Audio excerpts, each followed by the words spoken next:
Too fun.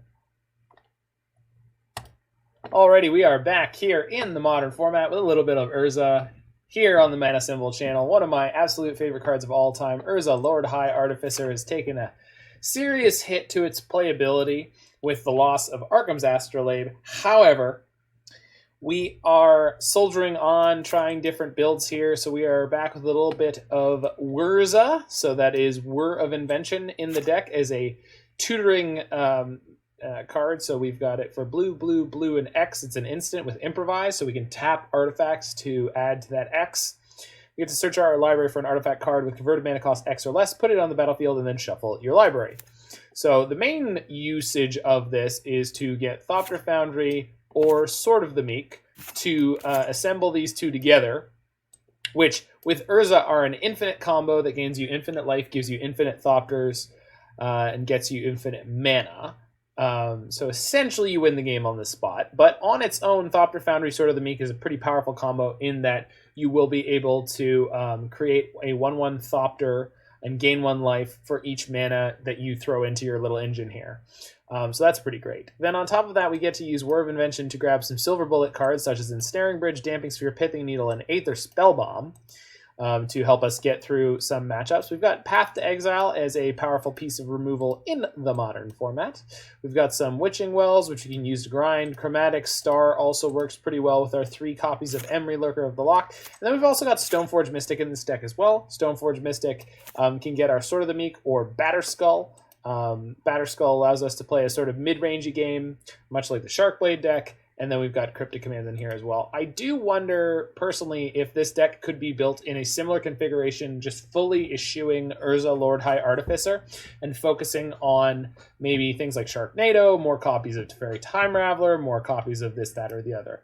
The reason I think that might be a viable thing is it's just hard to resolve Urza, and when you play Thopter Foundry Sword of the Meek, your opponents are expecting you to have Urza, and when you don't, you get some sort of matchup equity a lot of the time by your opponents consistently trying to play around the Urza that you don't have. Anywho, just food for thought. I played a bunch of Thopter Sword lists before Urza was released, and they were pretty viable. Most of them were blue-black at the time. We'll probably try that out later on this week, but for now, hopping into the modern queue with this blue-white Thopter Sword deck in modern. My best friend would be proud of the SpongeBob. Well, I love SpongeBob. SpongeBob is my spirit animal. I want to be as excited to go to work every day as SpongeBob. In fact, I think that I am. Roy, can you confirm that when I was an LGS employee, I was some SpongeBob adjacent with my enthusiasm?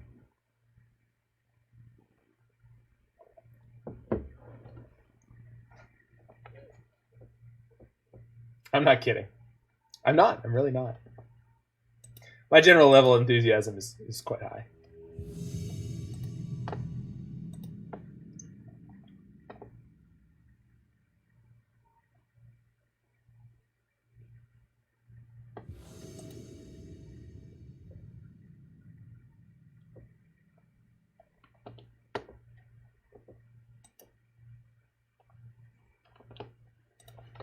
All right, winning the die roll against Delwar.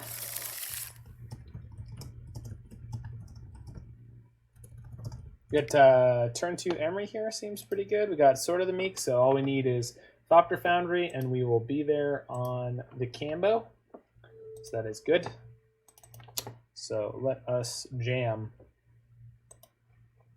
So go ahead and shock this bad mamma jamma. Then the Witching Well. Oh, wow. Do you guys like combo? Because I feel like we've got a combo going. The other thing is, I don't know if I was supposed to put the Urza on top there, if only because we don't actually have enough mana yet. But we do have our whole combo going. Uh-oh. I need to find that mana pretty quickly. Yes, we will. Or Damping Sphere. So let's fire off this Bauble. So we draw both of those. Play the Emry and hope that we mill over our Damping Sphere. Because if we don't, we're going to be in trouble. Hopefully not E-Tron. No, I hope it is E-Tron. I hope it's not Green Tron, because Green Tron just gets Tron and just buries us. Whereas if it's E-Tron, we have more of a chance. We even flipped over Ensnaring Bridge just now, so like...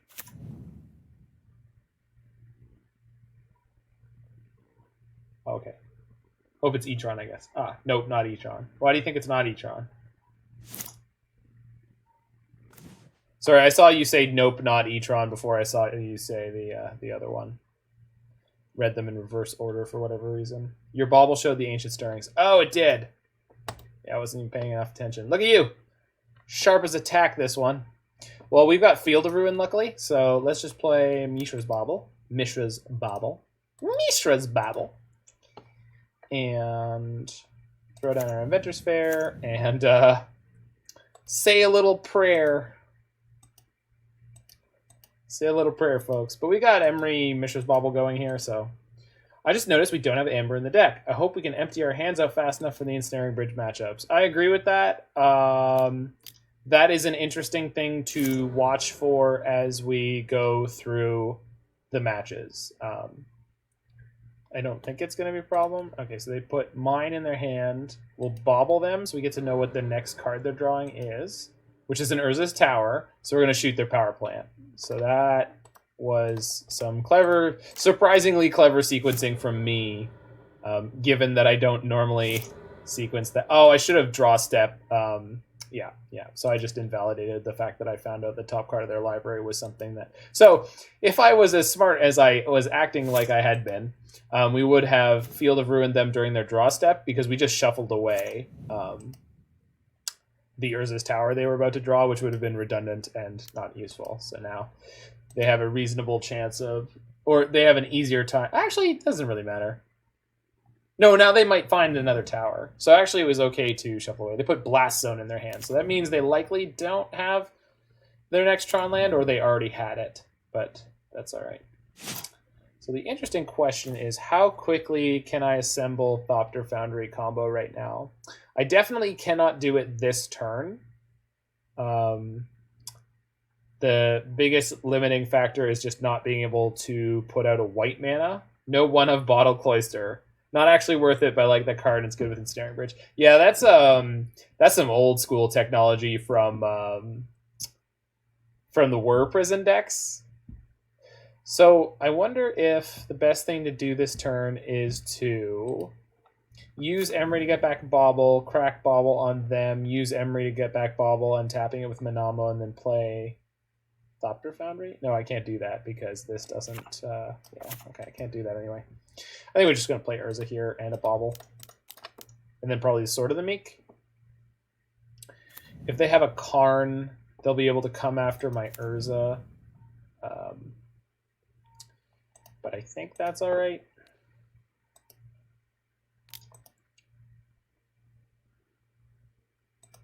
I definitely want to leave Sword of the Meek in my hand, even though I could play it this turn.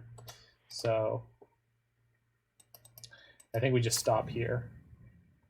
The reason I don't want to play Sword of the Meek is if they have a Karn, they could just exile it. I suppose letting them exile my Urza is not particularly helpful for us, but it's also not unhelpful.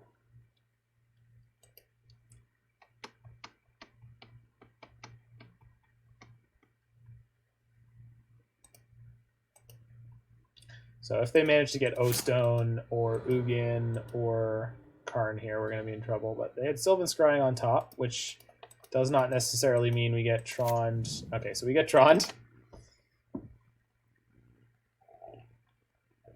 Maximum Troned.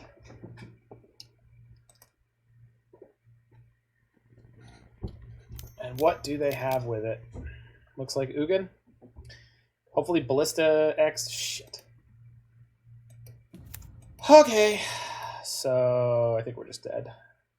I could just top deck Pithing Needle, I guess, but I'm losing so much value here, I think it doesn't matter.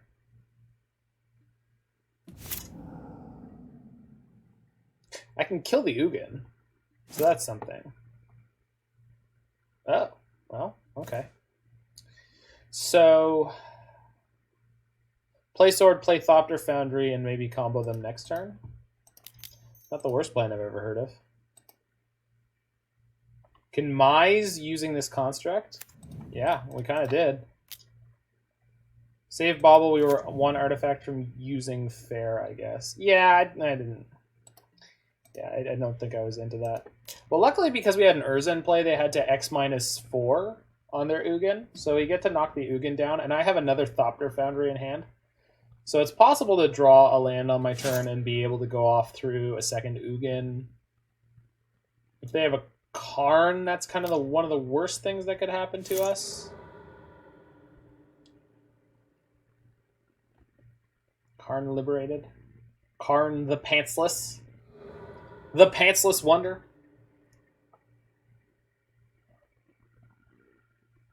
This is Karn. He would like to talk to your manager. Bright side, I feel Karn would hit Foundry now. Yeah, maybe. Maybe. Depends on how deep their understanding of the Thopter Sword archetype is. Because usually we're lighter on swords.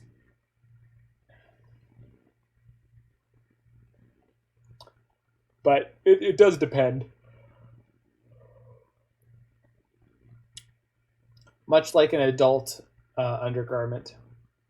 Depends.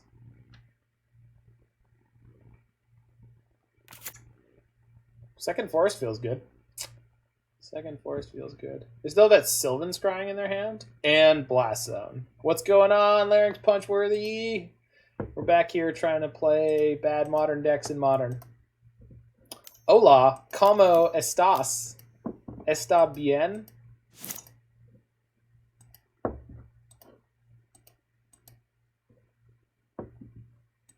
So happy I followed this stream. Well, that feels good. Yeah, that's Roy with a different name. Yeah, so that's his Blag Fetch Shock Elf Pass.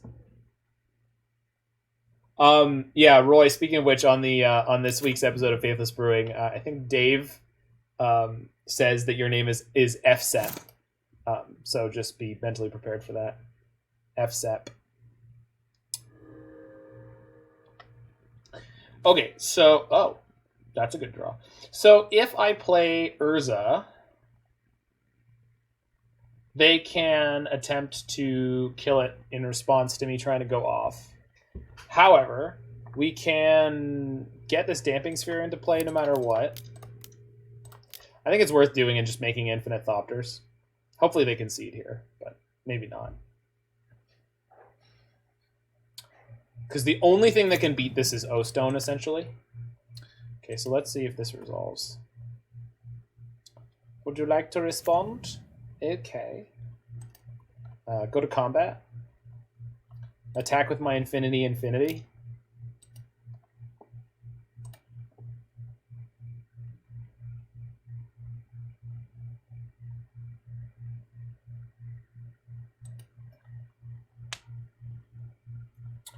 So the only thing is if I...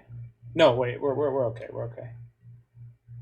I can't combo off until they activate this. So let's play Damping Sphere. Damping Sphere also gives me a second non-token artifact.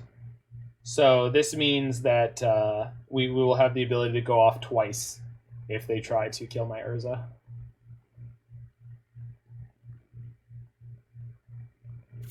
Okay, perfect. So we can go off in response to whatever their next game action is.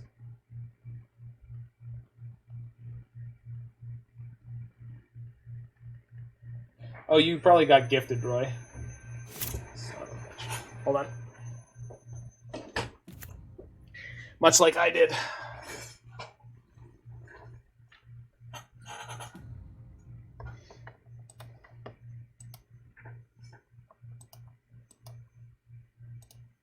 Okay, I don't know what the correct timing to respond to that is, but I know it's not immediately.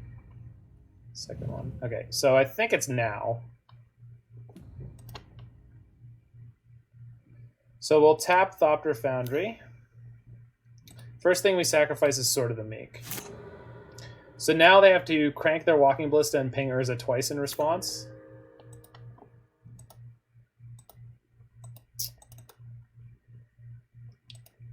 to stop me from going off and making infinite Thopters. The emotes are great. You do have good emotes. I think I have them, right?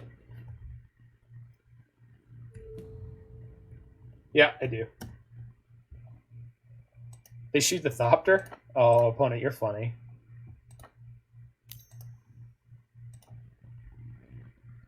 That's not how any of this works.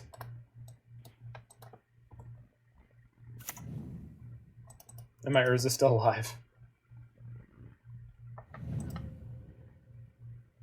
Hashtag got him.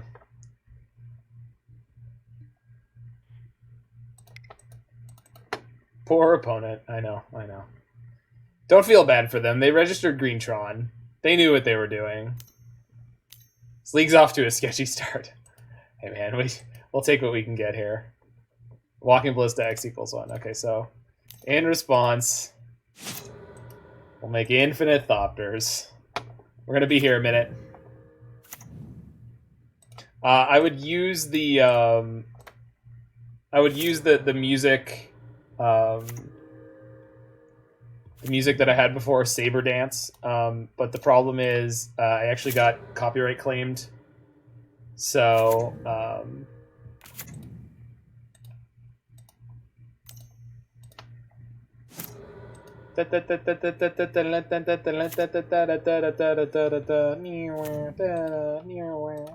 don't actually have to do this infinitely, because what they want to do is kill my Urza. Blast Zone's not going to kill my Thopters or my Constructs, so really, we don't need to do this too much more. We just need to do it until I'm sure I have lethal on board, which is going to be 16 damage worth of Thopters. Oh, opponent has decided to concede.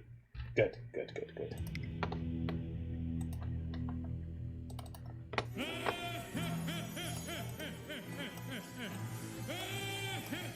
Oh, I have Ceremonious Rejections in the sideboard? Oh, this is sick.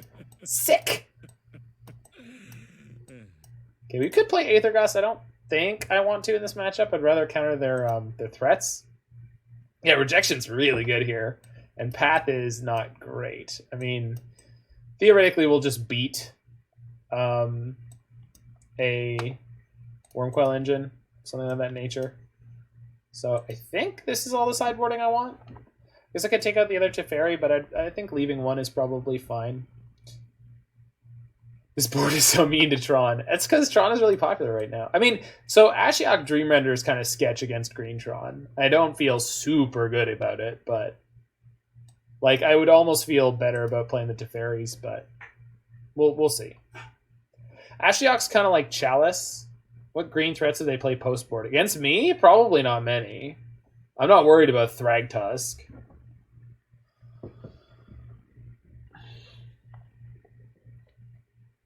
Yeah, but that's, I mean, it's a little bit different from Mill.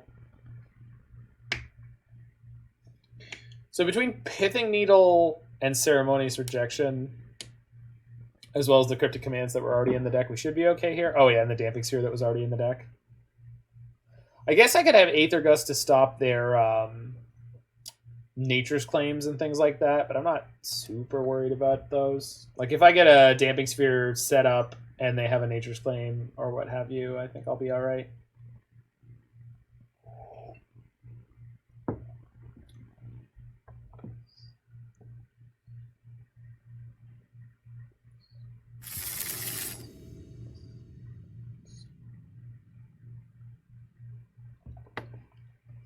Ustolceras. Yeah, I think I can keep this hand.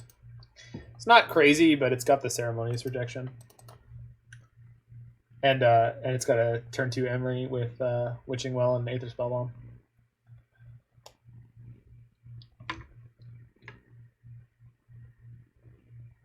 How did you guys like my attempt at being clickbaity on the stream title, if you noticed?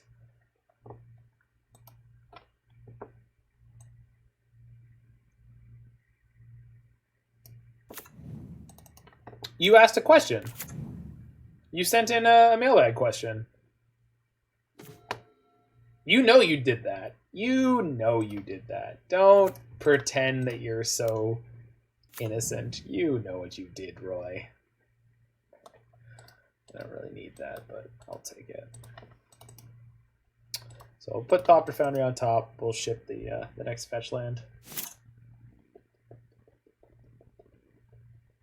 So I don't think we're playing the turn 2 Emry, because I think I definitely need to keep 1 mana up for Ceremonious Rejection. So our turn 2 is going to be Aether Spellbomb pass, which is a little sad. But oh, no, it's not.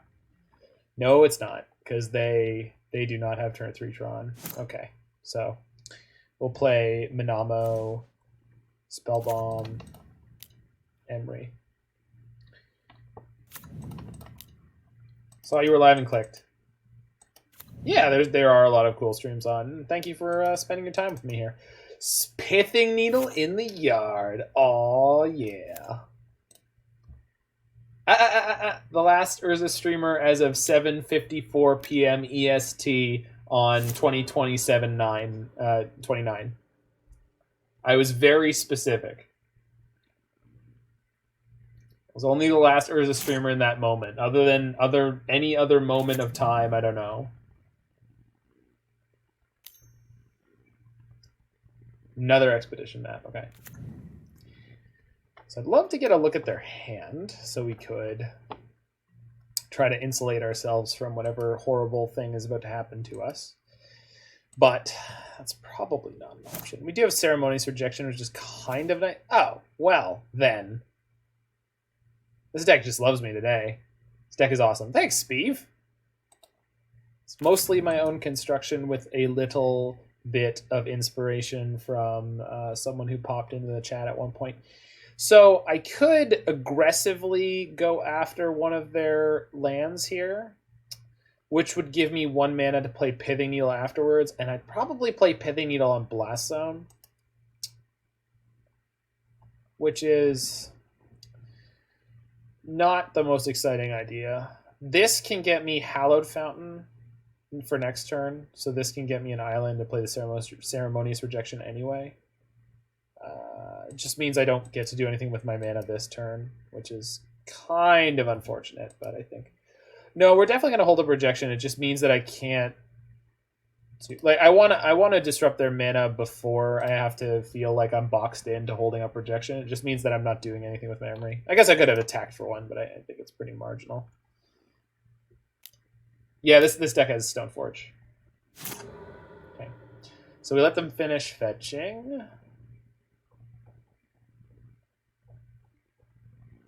We get the Urza's Mine.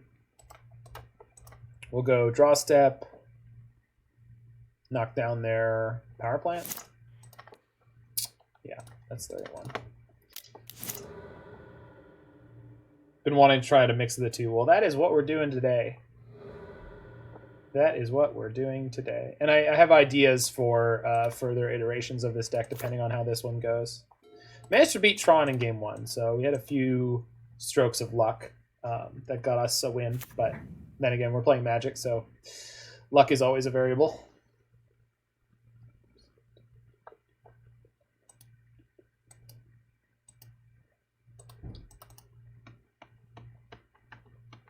Grabbed a copy of Karuga today. It looks even better in the flesh. That's great.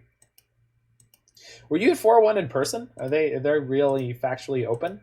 The Tron matchup isn't that horrible if you can combo it quick enough. Yeah, the thing is we tend to combo... This deck tends to combo less quickly than Tron will Tron you.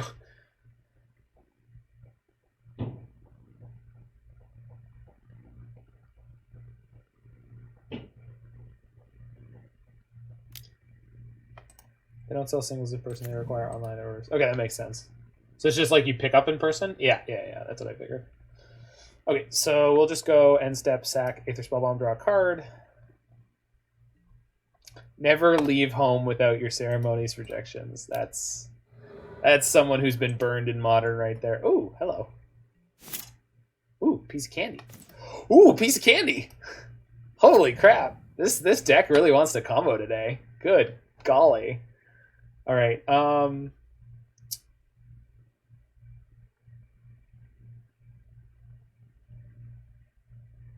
We could set up to do it next turn, I think. Actually, yeah, we definitely can. So let's play Aether Spellbomb.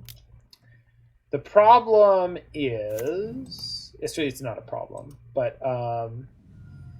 I will have to draw another land at some point because I need an extra white mana. Because if I play Thopter Foundry this turn, they can crank Blast Zone and sack. Actually, I'm really happy if they spend this turn cranking Blast Zone and then sacking it next turn.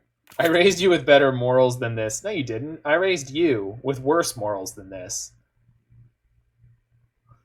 And I know I raised you with worse morals than this because the last time I was in your stream, you were playing Burn and you were enjoying it. You were cackling like this. My son. My beautiful baby boy.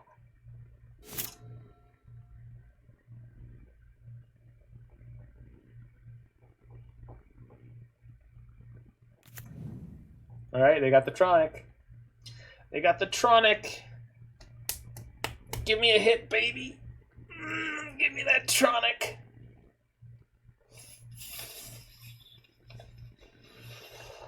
Oh, 7 mana. It's a big hit.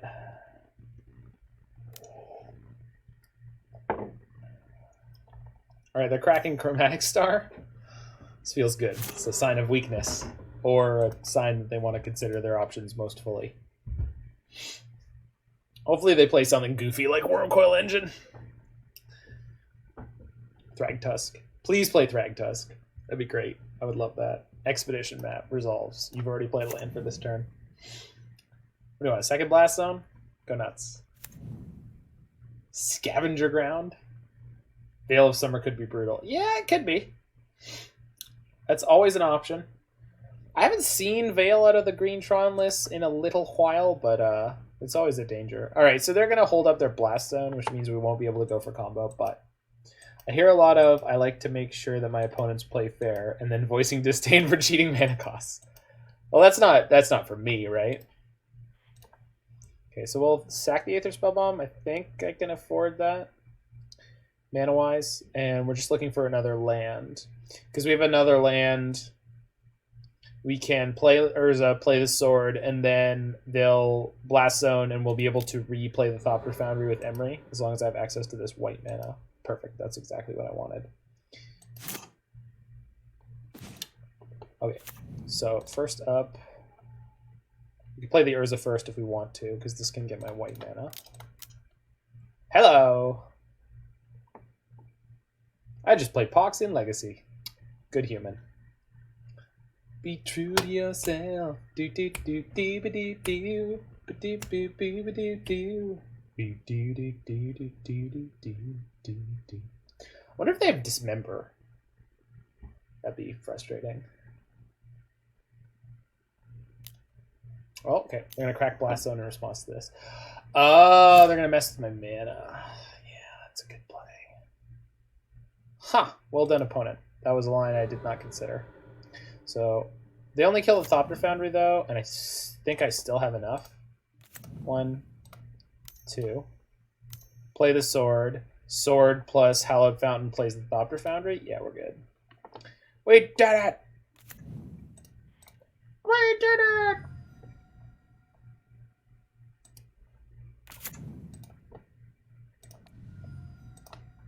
Nice Blast Zone, nerd.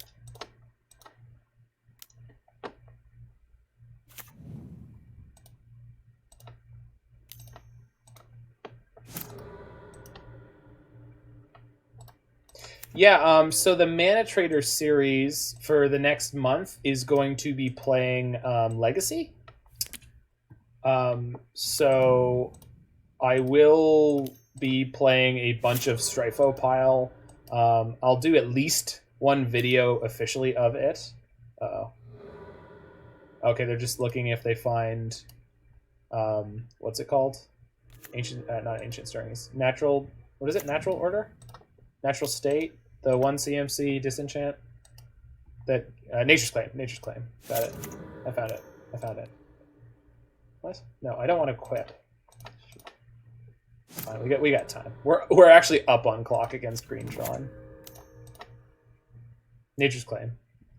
Nature's Claim was the one I meant. Natural State does exist. Okay, so this should be enough Thopters for now. And then at the end of their turn, if they make me, I can make more Thopters. Not even Force of Vigor. Yeah, no.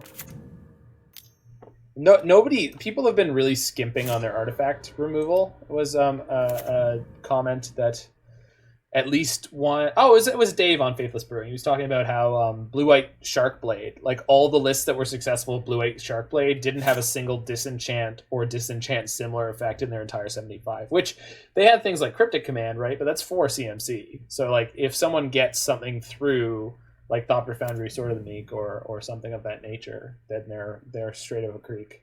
Also, we now have double Ceremonious Rejection, so we can beat at least one Veil of Oh God.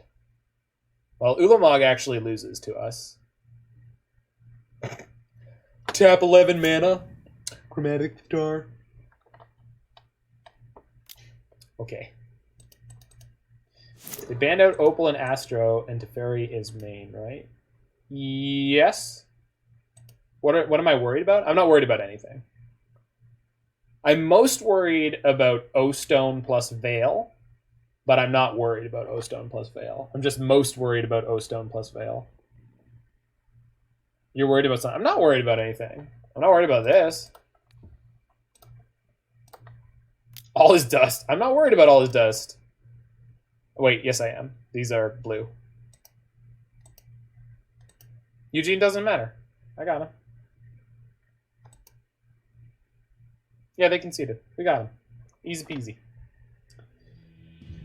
You can just counter all it does. I can counter any of it. I had 2 Ceremonious Rejections. They couldn't beat me with a single Veil of Summer, and they used their green mana, through the Chromatic Star to get another green mana. So they didn't have 2 Veils. 2 Veils plus a big banger would have been scary.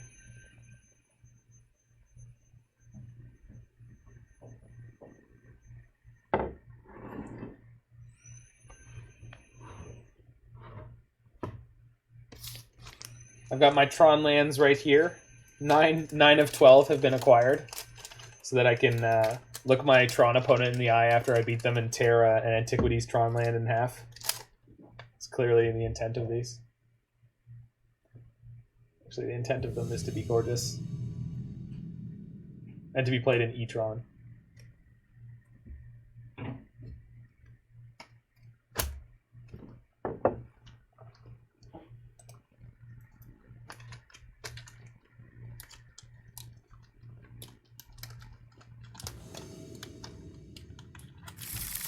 Every time you collect a playset of Tron lands, you prevent one person from becoming a Tron player. It's true.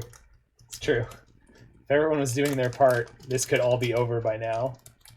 Alright, so we're on the draw with this kind of speculative hand. I am going to keep it, but it's definitely not something I'm excited about. I say tech is that get 1 8th Ed, 1 Box Topper, 1 Antiquities, 1 Chronicles, and do that for each Tron land. So what I'm going to end up with for now is 1 of each of the 3 Tron lands from Antiquities, and then 1 White Border 8th Edition. We're gonna bauble ourselves. Do I want Flooded Strand? I kind of do not. Why don't you just yellow border your basics like a sane person? Hey, nobody said I can't do both. Nobody said I can't do both, Roy. Nobody said that. It's the first time I've seen Stoneforge Mystic. Oh, they didn't have a second land drop? Yikes. What do I get with this? Am I getting Batterskull? Or am I getting Sword? Because Sword is guaranteed value. Against Windswept Heath, I kind of want to get Sword of the Meek. And we have a Whir of Invention to sort of go over or to solve whatever problem. Yellow bordered Tron lands, you're a genius. What am I getting here? What am I getting? What am I getting? What am I getting?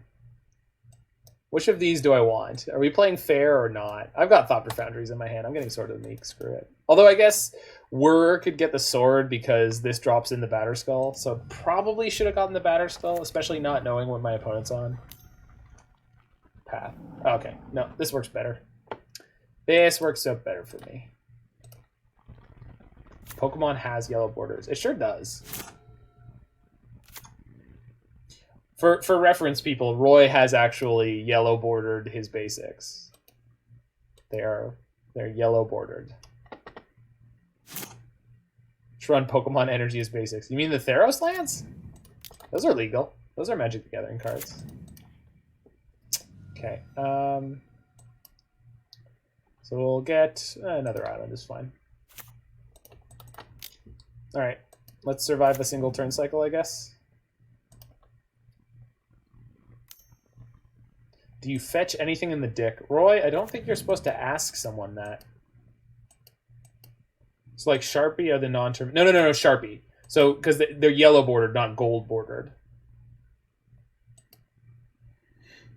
I always knew Roy was a monster. I need to see the confirmation. What are you on?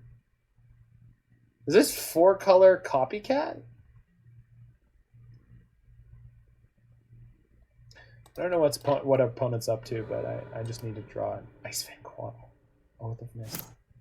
Oh, it's Soul Herder, maybe? No, whatever.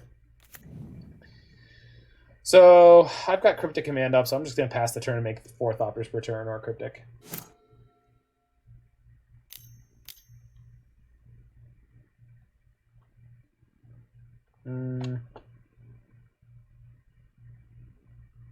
So they can bounce my Thopter Foundry with that. I'll be able to kill the Teferi immediately afterwards for basically no loss. I feel like this is fine.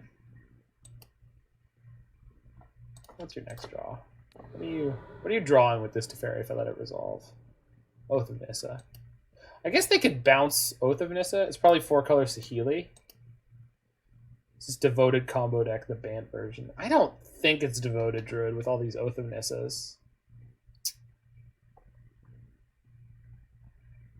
Didn't know they were playing blue. Well, it depends on what they're doing. Like I think this is probably 4-color Saheeli Cat. This isn't Devoted Druid, I would guess. I think this is a Saheeli Cat combo. And so I want to save the Whir of Invention to Pithing Needle Saheeli. And so I think this is fine. If they tick it up, we just attack it down. If they tick it down on Thopter Foundry, we just yeah, that's fine too. They don't have any extra land. Or at least I don't think that they do. Cool. Easy peasy.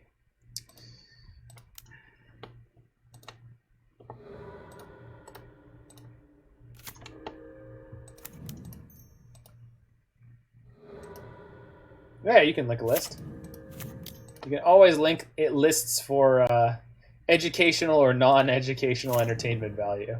This is a educational and entertainmental stream, so both options are highly encouraged as always. Okay, so let's go ahead and just knock down this Teferi. So everyone attack Rodeo Jones except for you. You go get that Teferi. Where is it? Where is it? Where is it? Teferi dies to a 1/1. Humiliation. Bye, nerd. Okay. They didn't even try to bounce my Thopter Foundry or anything, so we just get to hang out with our 7 cards in hand. Kind of love that. This seems like child's play. I mean, they kept a hand where they just stumbled all over the early game. I don't really know why. Like, they must have had Path and something in their top number of cards. Second Oath of Nissa, sure. Man, they sure are spinning their wheels over there. Breeding Pool. Sure, you can have more mana. You want to shock it? You want to put yourself closer to death for me? They do. Well, that's exciting. Well, because they've got Ice Fang Quaddle without Death Touch. That's fine. Do do do do do do do do do do.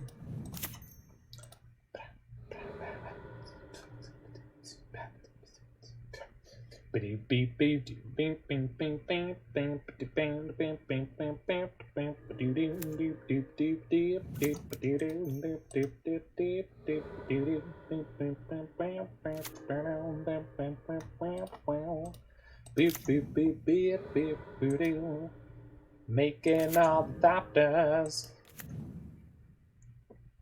I'm gonna beat you down.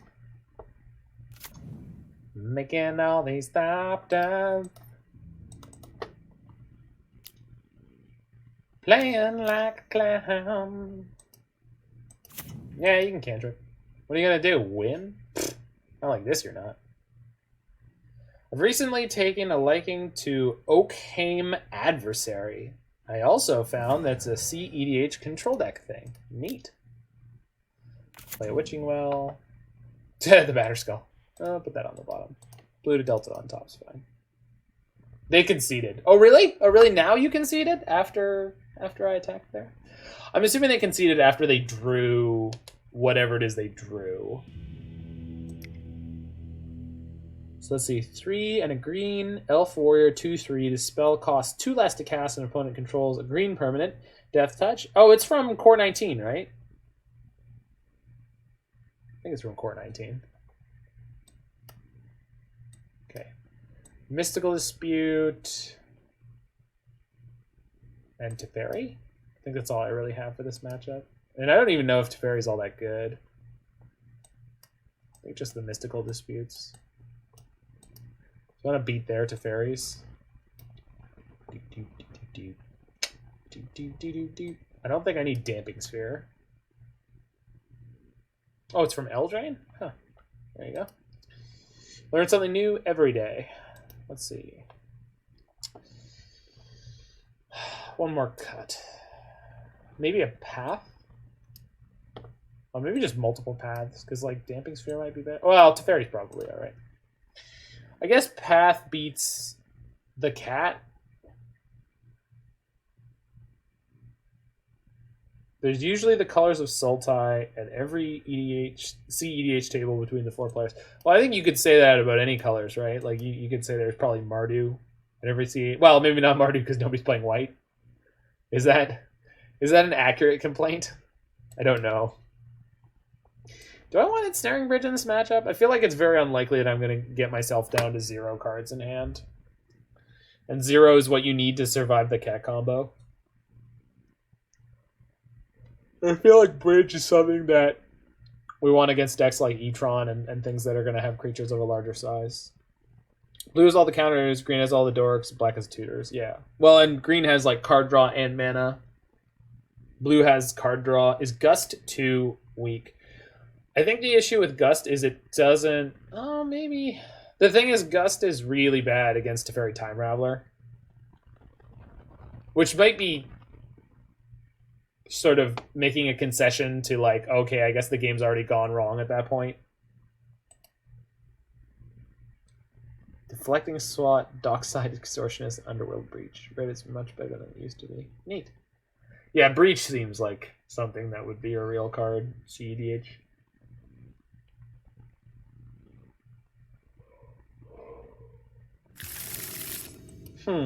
This is really slow on the draw. But it does have Bauble and a fetch land.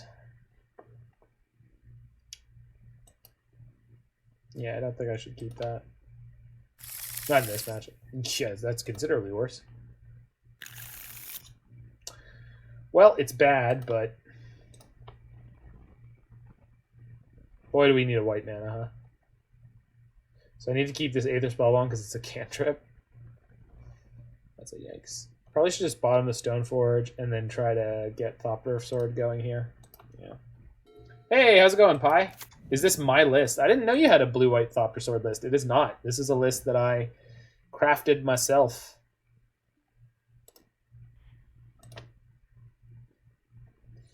So, what if we play the island this turn? Because I can't play a 2-mana spell next turn anyway, and then we get to go turn 1 Aether Spellbomb, turn 2 just hold out the blue and just look like I didn't have anything. Thought I had shared it with you. No, I don't think so. If you want to look at the exact list that I'm playing, you can check this out. Great minds working the same way. I can agree with that. It's definitely not the first time that we've had... multiple Magic players with, yeah, convergent development. Okay, Okay, so I don't think I can Mystical Dispute this because there's a good chance they have a Teferi or something of that nature to play next turn. Or Saheeli. Those are both cards I'd rather beat. Teferi specifically because of its disgusting value with Oath of Nissa. So it looks like this is going to be the game where I stumble around on lands and just die, most likely.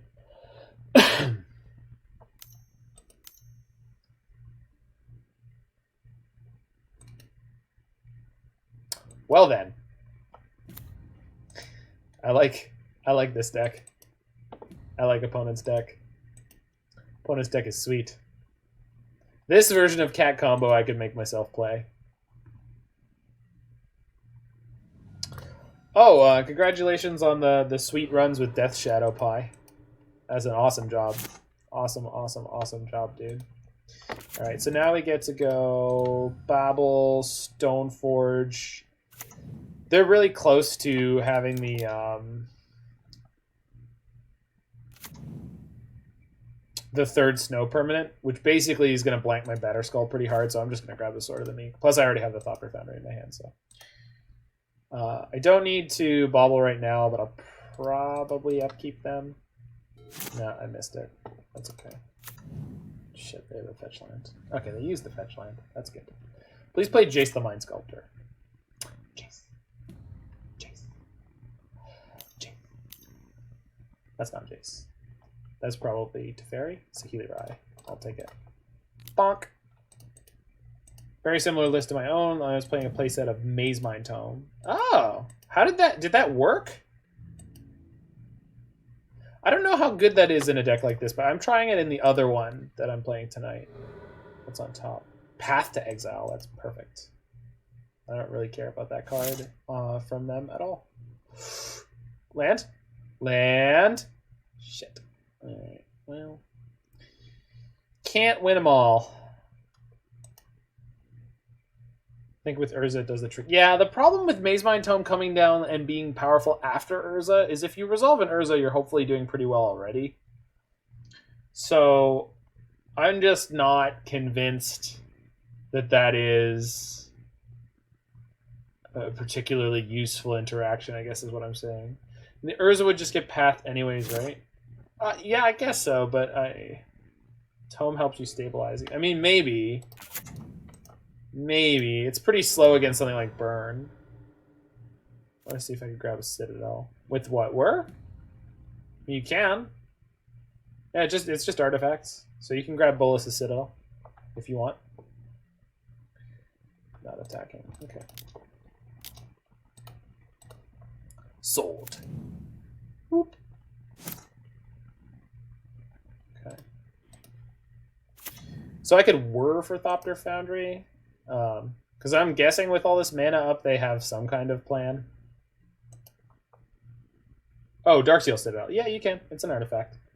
The original blue-black Thopter Sword deck that I played forever ago that was Dom Harvey designed, that one was playing a Darksteel Citadel, just a one-up. But that was also a Mox Opal deck, so its colors were way better than anything you'd see nowadays. Like, it makes nowadays decks look like a joke. Have you default do Bolus's Citadel? It's Roy we're talking about. We're talking about Roy here. Roy likes very bad cards.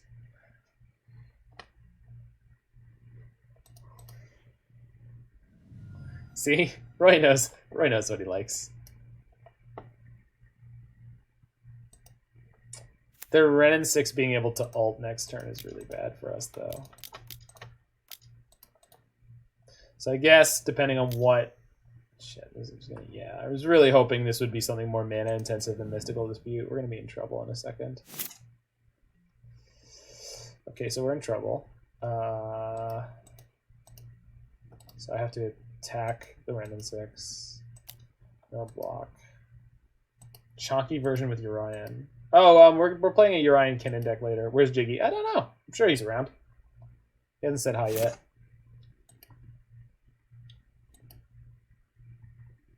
So we're going to upkeep, try to Whir for Pithing Needle, but I cannot imagine that this is going to be particularly effective in either way because they have lots and lots of mana. They have Teferis in their deck, so they could just play a Teferi and bounce it. Do I have a few mortgages on your house and a vintage deck to sell you on? Love it. Love it.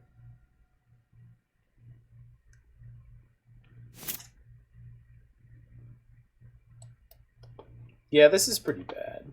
It's a pretty bad spot to be in. So as long as they have lands in their hand, I basically can't resolve anything.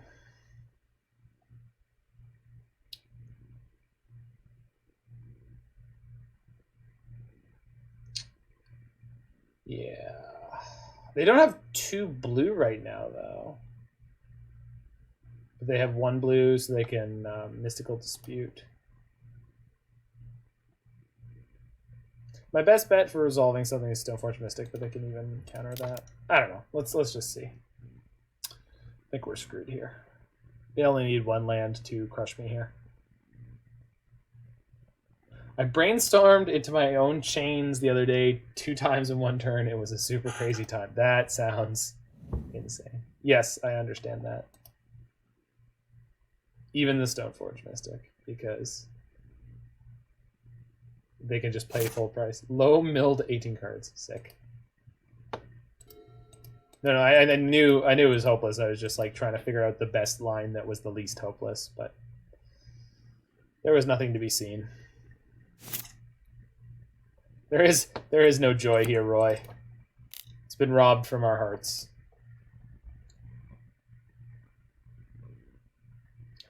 My opponent, without having a single red mana in play, played the best Planeswalker in the game.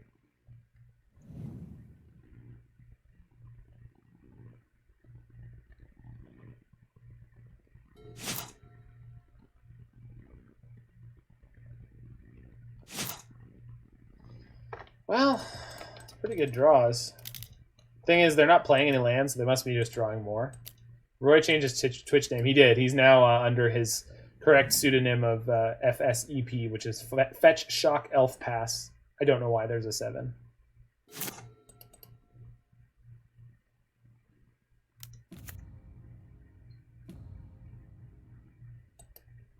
Really? Ustolsira?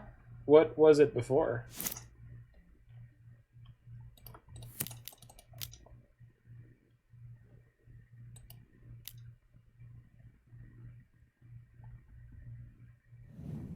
This is so stupid. Stupid cat combo.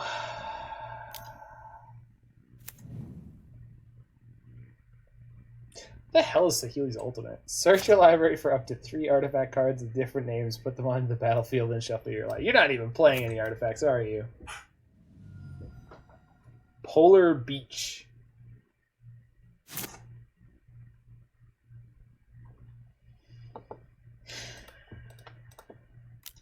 Getting real tired of this, opponent. Getting real tired of this. It's not even something cool like Cryptic Command. They're literally just winning the game with Mystical Disputes. It's pathetic. It's not how you win a game of Modern. It's practically better Tinker. Practically strictly better Tinker. Those are the kinds of comments that induce aneurysms. You're not wrong. Quip Sword, be meek. Yeah, it should have been Meek. Saheeli can get Mycosynth, Darksteel Forge, Nevernell's Disc. So what you're saying is you've got a pitch for a sweet legacy deck. I like your style. Alright, Witching Well. Resolves, huh? You realize this is card advantage, don't you, opponent? Oh, 2 lands! Top, thank you. Alright, I'm going to hold up the Cryptic Command through this turn, even though it's not particularly good. LED Mox. No, dude, Legacy is sweet. I'm going to play a bunch of Legacy this week. Coiling Oracle. Oh, see, Zan, this person knows what's up. They're playing Saheeli with Coiling Oracle still. Where's Winota now? They drew Uro. Please play your Uro. Winota, 80 card, Urian, still the best girl. Absolutely still the best girl. It's like a crappy Thrasios.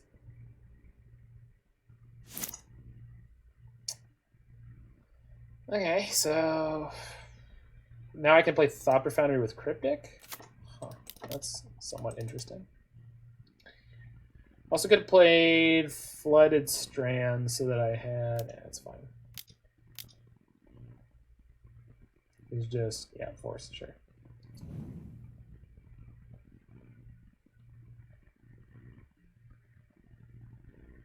No, I think it was Dan and Dave who were in here for the Tome Diviner. Changed it while on your stream. Maybe you just didn't notice. Oh, no.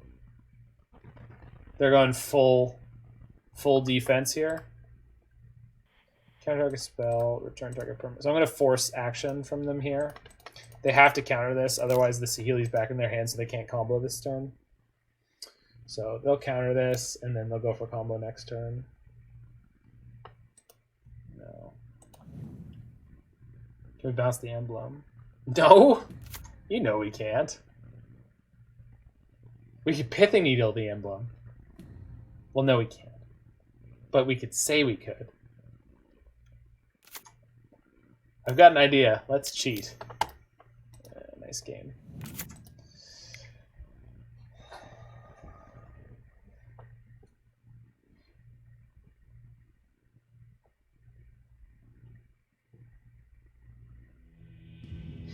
Aren't emblems supposed to be in the command zone? Is that not a thing? I thought emblems were supposed to live in the command zone. Okay, so Aether Gust is slightly better than I thought, and Path to Exile is probably considerably worse.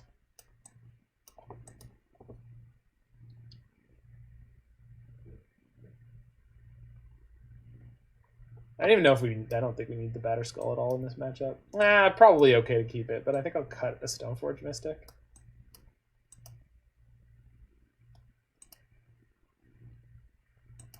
No, the companions live in the sideboard. Companions literally stay in your sideboard. They don't move anywhere. It's not some magical thing that happens at the beginning of the game. They literally are played from your sideboard. Ashiok. I don't think Ashiok is that good here. Maybe I'm wrong. I guess because we know they have Ren and 6, but they didn't really plays around Emblem, I guess. Yeah. So yeah, I guess for the Uro it would have been better. No, I mean obviously with the Jesus. One of the biggest reasons we lost the last game, we mulled a 5, and it looks like we're in poor shape again on that one. I think I'll keep this one bottom the Batterskull, and then we're gonna bauble ourselves and see what's up. But cockatrice my commanders in the sideboard. Well, but that's okay for that format because you don't have a sideboard, right? Yeah, you're probably right. We should have the Ashioks in here. It also sort of just functions as another like sort of must counter card for them. Like they're pretty incentivized to counter an Ashiok if it comes down to it.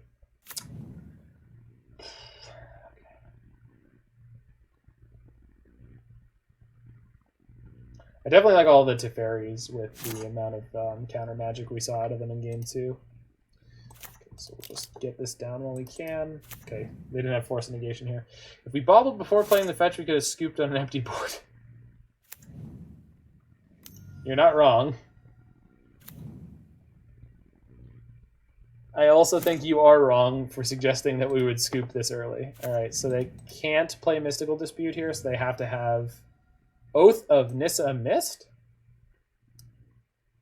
Oh, did it? Holy crap, it did. I didn't even notice. Good catch, Pie. Holy shit. Teferi resolve? Teferi helping? Teferi helping. Alright, looks like we're in a good position to win this one. We drew out pretty well here. Yeah, Oath of Nissa just straight up missed. That's bananas. Path, Dispute, Veil. I wouldn't have suggested scooping if I thought you'd take me seriously. Well, good thing I didn't. Drawing pretty well. Yeah, this is even better. So they can't counter anything I do from here on out. So I'm pretty sure I'm supposed to play Thopter Foundry this turn, Urza next turn, especially because I can start making tokens. Yeah, I think we just won. Needle on Teferi, maybe. Yeah. Maybe that was right. After I plus my own Teferi? Shit, yeah, you're right. So now I need to draw another land. Well, I'm gonna get to kill their Teferi, so... No. That was... they got greedy. Yeah, you're really good. Well, I was thinking of playing the Needle, but I was like, what do I play it on? Yeah, Teferi was the right call. It's fine, they just lost anyway. So... You are really good, Pi. I fully respect that. It's one of the reasons I tune in every single morning. Anyone here who is not already subscribed to the one and only Pi Gonti, he is awesome. And has a delightful Italian accent that is different from Andrea Mengucci's, but also good. Turns out there's multiple regions of Italy. Who knew? The answer was white people. Because they know wine regions and crap. Different types of olives. Also Europeans, probably, but that's not as much of a joke. Thanks for this spam. It's not a spam, it's a plug. It's a plug. This is what friends do for each other, I think. Roy, is this what friends do for each other? Alright. And win. Yay, magic. My infinite combo went off this time. I thought the name was Pigeon. No. But on his stream he says Piganti, so I don't know if I should be pronouncing it more Italian because it's a name, and so you should pronounce people's names the way they pronounce their names.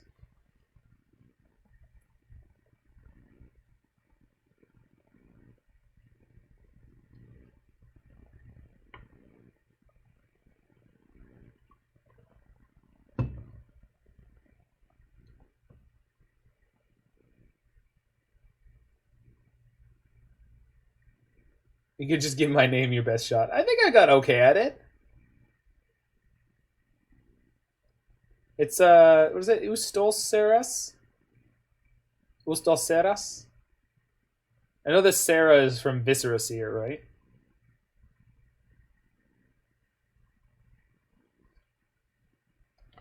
I like how pie means foot in Italian and cake in English. I guess it's fine either way. I like pie. Wait, so your name is supposed to mean Foot Gonti? Is Gonti like Gonti's Machinations, like the character from Kaladesh?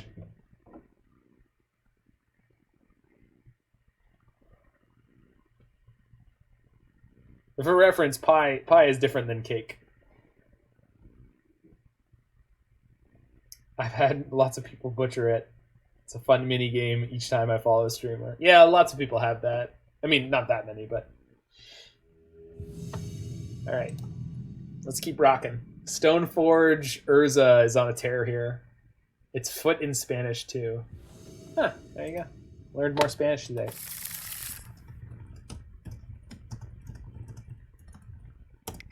Hey, look, we're playing blue-white tempo blade crap.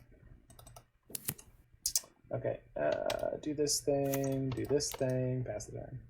My surname is Piemonte. Gonti was a card I used to play in a GP, and all my teammates joked on me for that choice. Deck was a big Delirium. Or Black-Green Delirium.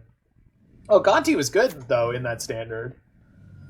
Was it... Oh, it was Black-Green Delirium, so that's the standard before the one I'm thinking of, yeah. Okie dokie. So we're against Crabvine. Did I hedge my sideboard at all for this matchup? I did not. At least not much. Well, let's go get a Batterskull and pray. I'm on board. I have that in paper. Well, let's see how much we can not die. Get the Batterskull. Ashiok is sweet versus it if you aren't dead. Yeah, but they also get to board in force the negation if they want to. The nice thing about this matchup, though, is we are playing a combo deck, so we do have the chance to win out before they can get us, just like we did last match. Like, we just won multiple games. Actually, so far this league, this deck has been pretty functional on the fact that multiple games, it's just been like, oops, combo. All right, how much do they get back here? That's Creeping Chill number 2 and 3. Yikes. So we're going to 10. So their Bloodghasts will now have haste, but they didn't flip anything out of the graveyard. That is so good for us. I am definitely not blocking this because there are... Actually, there's only one Prized Amalgam in there, but I'd rather it not come back. They probably play Ghoul. Yeah, but it's not in there right now. Silver Smoke Ghoul is not in there right now. So we're momentarily all right. All right, let's play Bauble. Let's see. Oh, I can look and see if it's a land. Which I guess doesn't really matter. Snow-covered island, good. So crack this for blue. Draw a card. Play blue. I think we're just putting our Batterskull into play, which means I can just play this Chromatic Star and then pass the turn. Good.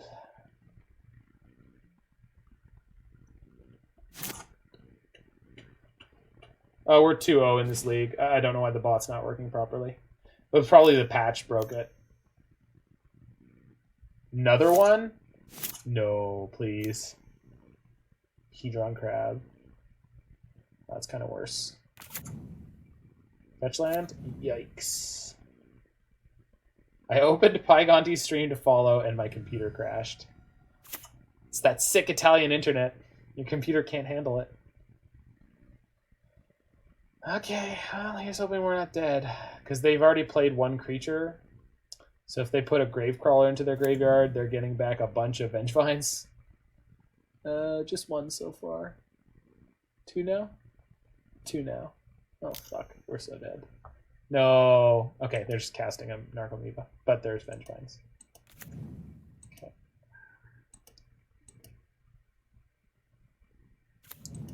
We can block one of them this turn with Batterskull and... Wait a minute. If I hit a blue, I can Whir next turn. That's kind of sick.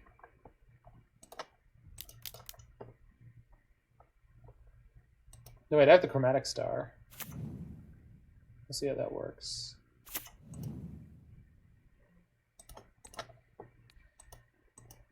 Aren't we still? Okay, I guess so. Do I even block here? I end up at the same amount, right? Do they have a way to beat Bridge? I assume not. Yeah, we're going to block. I'm just...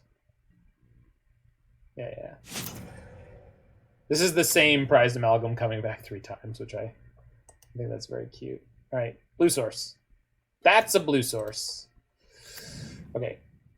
So I could Whir. I can Whir, and my hand will be 3 cards, which means Stoneforge will chump block Prized Amalgam. The only way to beat Bridge is chill, or they'll mill you out. Yeah, but they've already lost... what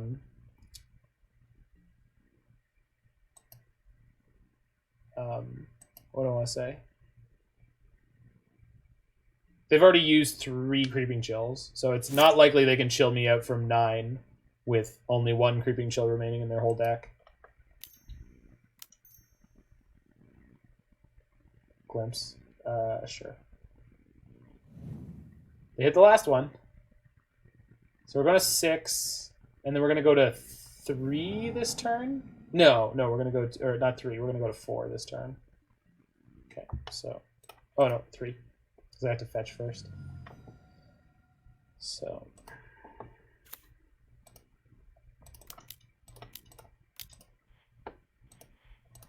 Oh no, Stoneforge is going to have to block the Prized Amalgam. So.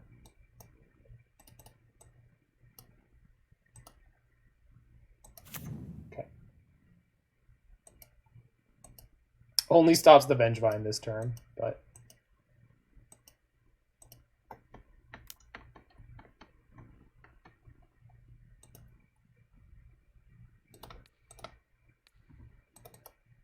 Oh, he's just been grinding Jun Shadow this week, but the reason I know Pygonti is he picked up the Jiggy Wiggy and my Kinnan Urza craziness deck.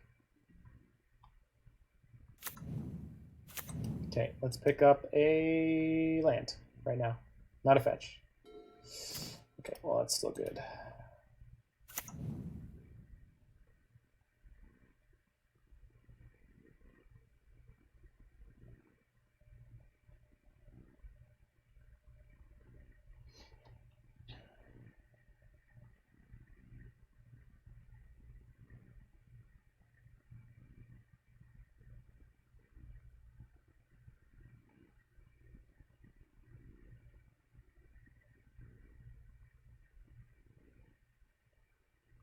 I think we're just dead, right? And by just dead, I mean like we barely die, but I think we die. So I can play Stoneforge, choose not to search.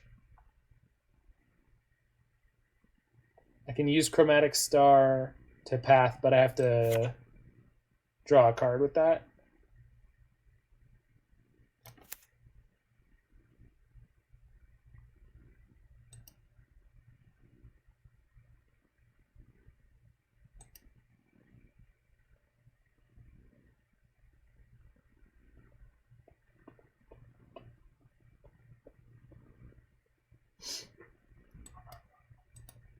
Stoneforge is a blocker for what are they creatures? I guess we play Stoneforge.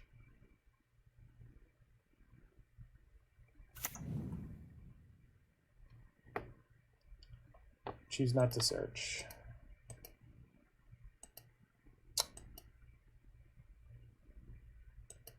Could Urza help if we drew it off start? Maybe I should have done that.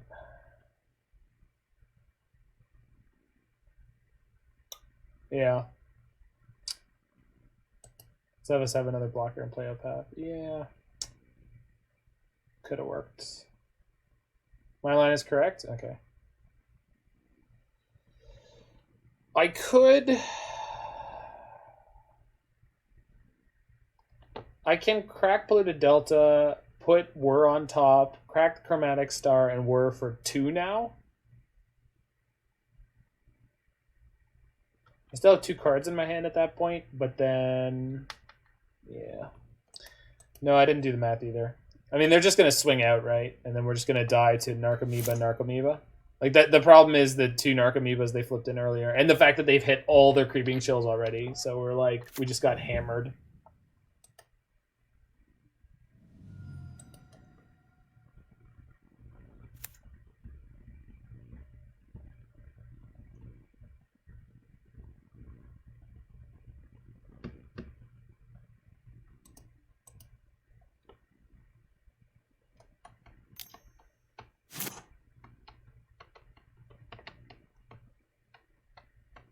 So 1, 2, 3, 4. I can block the Gravecrawler, but then I take 3. Whir for Aether Spellbomb? No, I don't have the mana to use it. We still have 2 cards in my hand if I do that.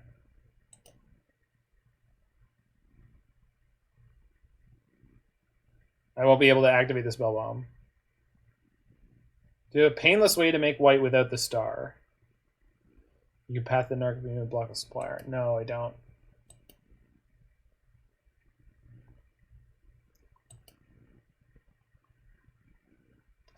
Let's go look at our deck list for a half a second to see if there's anything. I don't think that there is. I think my silver bullets are Sword, the Bridge, the Damping Sphere, Pithing Needle, Aether Spellbomb. Yeah, none of these things matter here. It's just too little, too late. It's really close, but it's not good enough. I mean, I can let them attack. Maybe they screw up somehow. No, we're not. There's more creatures attack. There's a Stitcher Supplier, 2 Narcomoebas, and a Gravecrawler, Roy.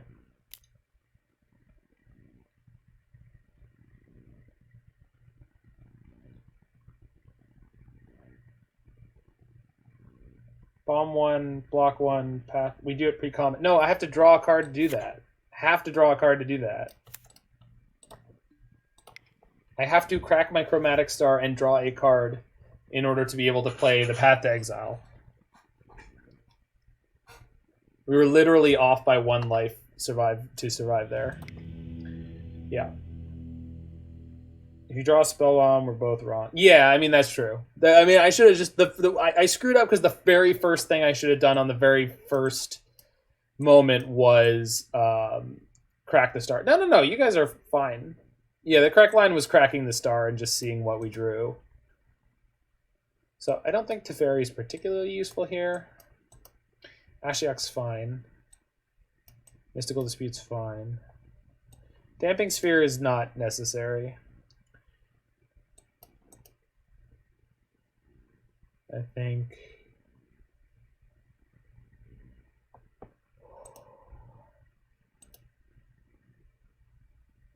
Oh, Timely's good here? Yeah, I guess so. It's probably even better than Ashiok on average. I don't know about busted, but it's certainly good. Alright, let's cut a Stoneforge.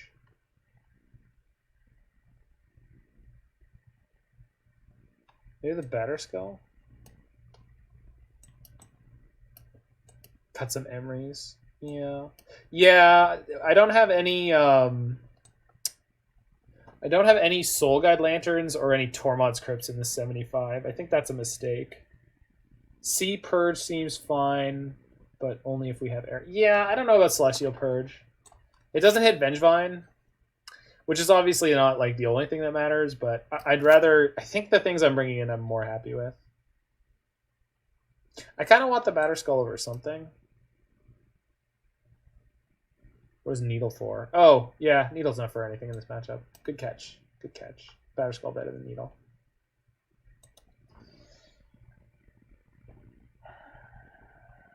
Yeah. Well, that's why I was saying like I wasn't finished with my sideboarding because I'm like I don't really need the Batterskull, but I also kind of want the Batterskull. It's probably better than something. Needle can touch a crab. You just poke the crab with the needle, and then the crab gets very confused and angry. Witching Well. Yeah, I mean Witching Wells. It's fine. This hand is just banging. Pretty happy with this one.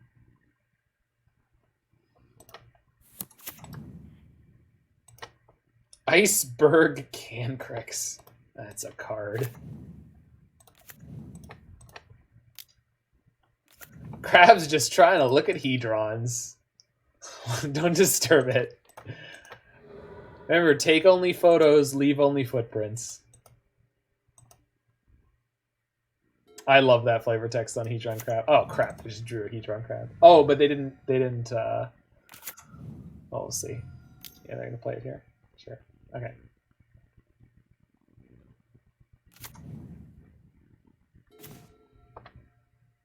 Okay, that's something. So this time we're gonna bauble ourselves. Polluted Delta, I definitely want that.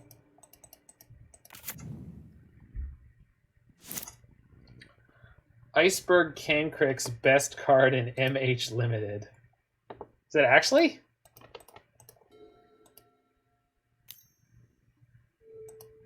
One in a blue, snow creature, crab 04. Whenever another snow permanent enters the battlefield under your control, you may have target player mill 2 cards. So is it an homage to Hedron Crab? I milled in that format. Good to know, probably not Mega. Well, this is gonna be a whole thing. Okay, nothing effective so far, nothing scary so far, but as soon as they hit a Creeping Chill. Alright, still no Creeping Chill. Come on, baby. Come on, shit! Oh, that's so much shit coming back. I mean, I get to Timely here. Oh no, I can't. Holy shit. This deck is so stupid. God bless it. Well, I get to Timely here. I get to go Timely into Bridge. Yeah. I mean, it's fine, but it's just like... Do you see how much shit is coming back? This is insanity. So I bought it in paper. Yeah. I could never play a deck like this in paper. Having to look your opponent in the eye when this happens is just not okay. I would not be able to do it. As long as they can't deal with the bridge, I'm not terribly worried. Yeah, I mean, I agree with that. It's just tilting when your opponent's able to do this, and this is their turn 2. I'd like to point out this is their turn 2. They have 10 power in play. Turn 2. And it was 100% luck. Yeah, like, it's just... Like, obviously there's luck involved with playing almost every single deck in Magic, you know? And I mean, by almost, I mean there is every. Just one Vegemine, I mean they're humble. It's true, it's true. Yeah, they're going easy on me here. So much mill. Narcomoeba, Creeping Chill.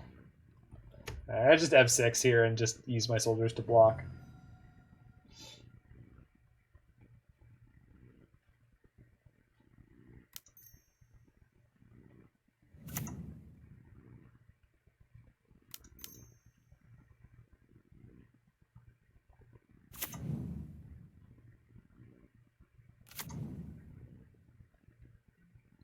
So we've seen a Nature's Claim in their graveyard, so they have an out for Bridge. Now they don't necessarily have one in their hand, but it's just like playing against Dredge. You don't actually get to feel good about anything. We might just Cryptic Loop this turn. Not loop, but we might just Cryptic to tap their team this turn, rather than play out the Bridge. Unless I can Urza into Bridge here, which I can, so I will. Urza to Bridge, then I have one card in hand? Yeah, I'll take it. Decay, have Decay and Trophy. Yeah.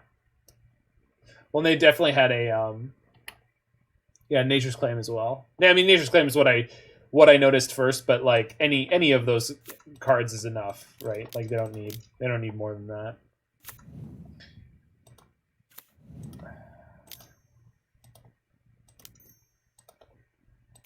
I guess holding up the Cryptic would have been better, quote unquote. But if they have the answer, they have the answer.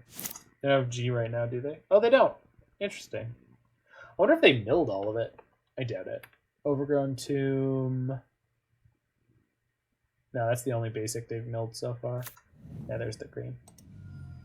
They're going to shock for it and have the removal immediately. The fact that they didn't fetch for green. Yeah, no, that's true. I mean, that's pretty risky. Unless they had the Overgrown Tomb in their hand the entire time, right? Runs 3 tombs usually. Good lord. They are not as greedy as Dredge. Alright, if you've got it, just cast it, please. 4 and a breeding pool for Uro. That makes sense. Uh-oh. 3 mana. Oh, looks like we live. At least for a turn. Okay. Going to 5.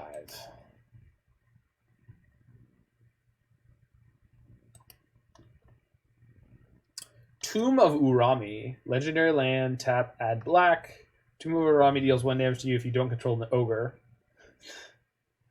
2 black, tap, sacrifice all lands you control, create Urami, a legendary 5/5 black demon spirit creature token with fly. Love it. Love that card. Alright, we got a Batterskull. The old Pox deck. Could also Inventors Fair for... I don't know what. Probably Thopter Foundry.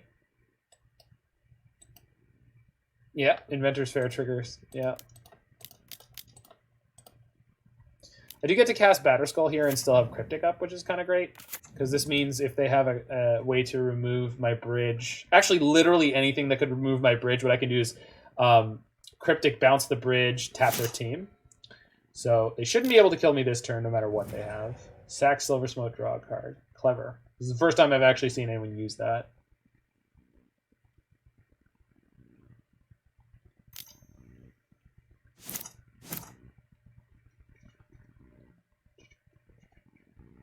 I think I'm just going to take 2 from the Narcomoebas. Are they out of Creeping Chills? No, they have 1 more. They have 1 more Creeping Chill. Taking 2 from Narcomoebas, gaining 1 off the Inventors Fair. We're pretty close to parity, so I'm okay with that. Okay. What do we get?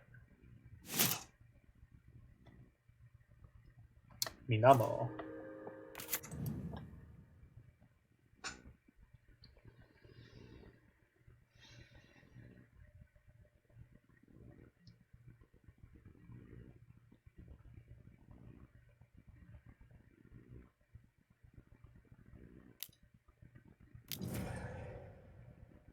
They're not at 10 cards in library. Spin Urza. Oh, I was trying to figure out what I was missing something, and that's what it was. Thanks. It's been a hot minute since I played an Urza deck that wasn't like a mid-range deck that didn't have counter magic. Whew. All right. So the biggest problem here is if they have a Creeping Chill in their hand or the ability to mill themselves and hit the Creeping Chill, we could die. But that's okay. 'Tis a good day to die. Be careful not to turn off Bridge with Urza. Yeah, that's not how that works. Mills the Creeping Chill? Whew. What did they mill? Verdant Catacombs, Abrupt Decay, and Hedron Crab. Love it. Silver Smoke Goal. You got it. I can spin Urza EOT. I have a number of instants in my deck, but no, let's just main phase it. Okay, so we go up to 4 here, so we're slightly less in danger. Path is a fine draw. So let's go ahead and spin.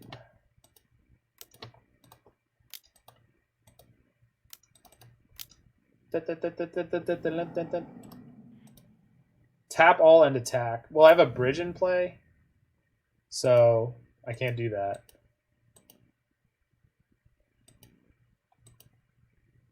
Six cards is looking bleak for them. I can agree with that. Right. Aether Spellbomb is a reasonable pickup, though. So we just got a path at the beginning of combat, take down one of their Narcomoebas, and then we basically float at 4 life from here on out. I could also bounce the other one, sort of mess with their time for this turn, but I need to do that. Hey, you get the hell out of here. Boop.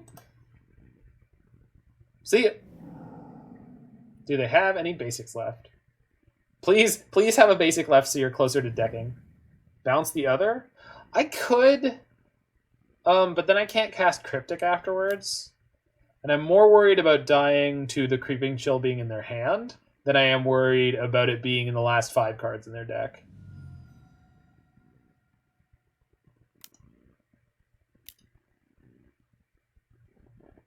So I can counter this. Can't we pay with Bomb? Oh, you're right.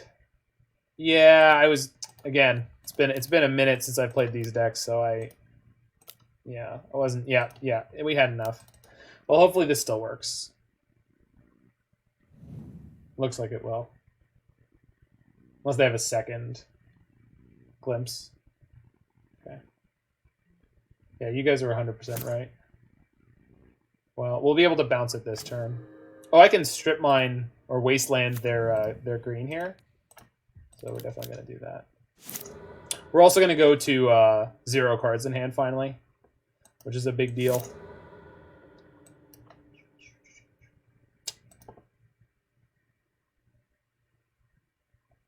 Yeah, I think we're going to be okay now. But it was a close one. You guys had the better line. I'm tired today. Definitely not going to be playing my best.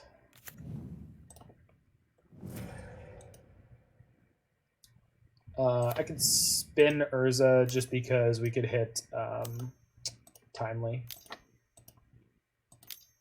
and still have Aether Spellbomb. So what do we got? Sure. 3 Urzas. Keep that one. Pass the turn. All right, we are on the way to maybe winning this match. It's entirely possible, despite multiple punts from me this game. Thank you, team, for being here for me. Okay, so we're definitely getting hit with the Creeping Chill here. So if they have a way to deal 1 damage to me, I will die. There's nothing in the world I can do to stop the last Creeping Chill. This match scares me so much from the Crabvine side. The Crabvine player, it was literally the last card in their library, by the way. The Crabvine player finally is getting a taste of their own medicine then. If you're saying the Crabvine player gets to be frightened and uncomfortable. Luckily for them, you don't run the one main board to Tormod's Crypt. Well, not that lucky, because we won this one. But yeah, there should be a Tormod's Crypt, or the main deck card should be Soul Guide Lantern, and there should probably be 1 or 2 Tormod's Crypts in the sideboard. That's for sure. This deck has a flaw, which we managed to get through it there. Hopefully they mulligan into Oblivion in the last game. Look, no crypts. Yeah. So Needle over Well. What do we want to needle? You were kidding about needling the crab, right? That doesn't work. We could needle the ghoul. Needling crab doesn't work. Crab is a trigger. No, it doesn't work. It's a trigger. It's just a trigger, dude. I could needle one of their fetches, but that's, yeah. Fetch or Silver Smote are the only options. Yeah. That's it. We could have Aether Gust to stop Abrupt Decay or Assassin's Trophy.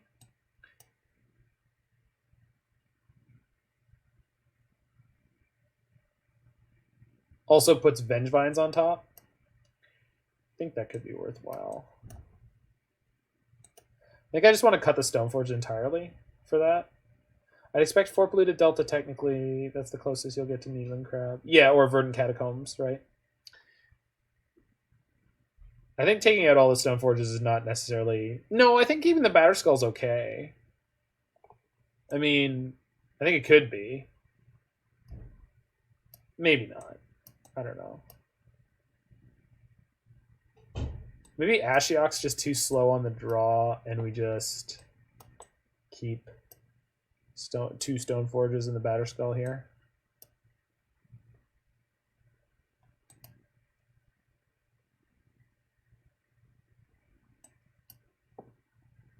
Ashiok's still pretty good, though. All right. Keep 1 Stoneforge to grab a sword. Leave me and my Batterskull alone. It's finally modern playable again. Oh, that's fair. That's fair.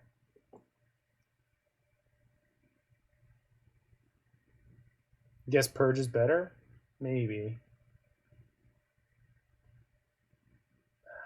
Oh, the Emrys are unimpressive without... here we go. I figured it out. The Emrys are unimpressive without being able to go after their graveyard. I don't have the recurring Tormod scripts. So we should have that. So Emry should be a good card in this matchup, but it's not. So let's do it this way. So we really want to have Mystical Dispute early to hit their Glimpse the Unthinkable. Although I'm not throwing this hand back. This is potentially how we do it. Right here. Okay.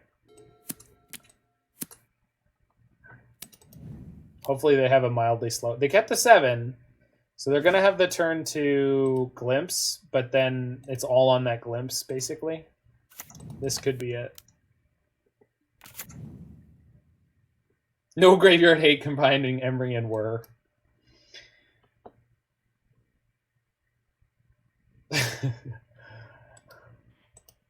Listen, you filthy Crabvine player. I'm not here to serve your interests.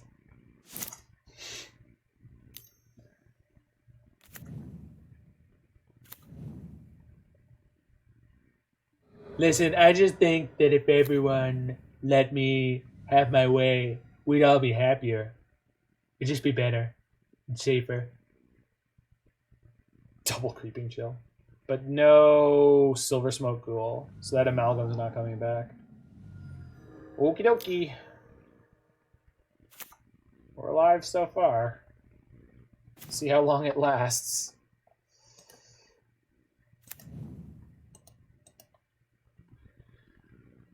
Okay.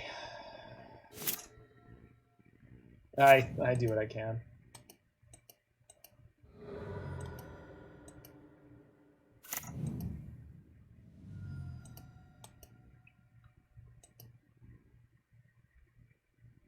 There's a Silver Smote, but no Creeping Chill. Gravecrawler. Okay. Shit. And that's gonna get, yeah.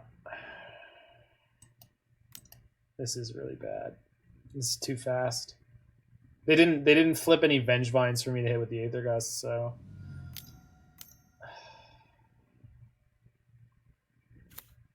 Okay, good. So how much is this? 3, 4, 5, 6, 7, 8? Maybe. We're going to lose the Ashiok, but Ashiok is going to wipe out their graveyard plus a little bit off the top. Let's go to 10 for it.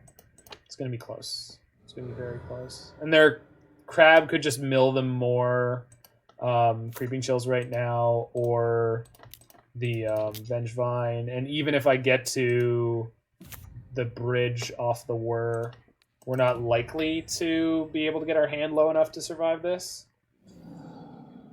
But if we top decked Timely, we could make it.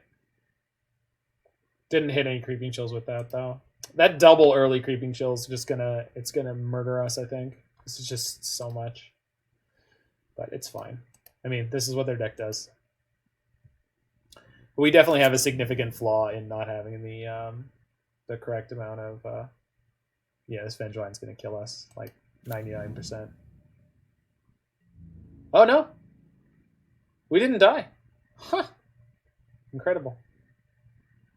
So these two will kill Ashiok. We'll take 4, most likely. Might be able to draw out of this. We'll see. They can't crack fetch. It's true, until afterwards. They're killing the Ashiok now, though. So.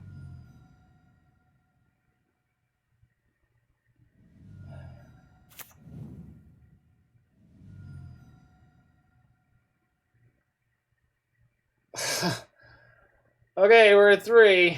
They're gonna cast the last one out of their hand. Holy shit! They hit all 4 Creeping Chills in their top 35 cards. Feels magic, man. Feels magic. Well, this is what we get for not having Tormod Scripts or Soul Guide Lanterns. So, and we did win a game there, so I'm not gonna feel too badly about it. Not gonna feel too badly about it.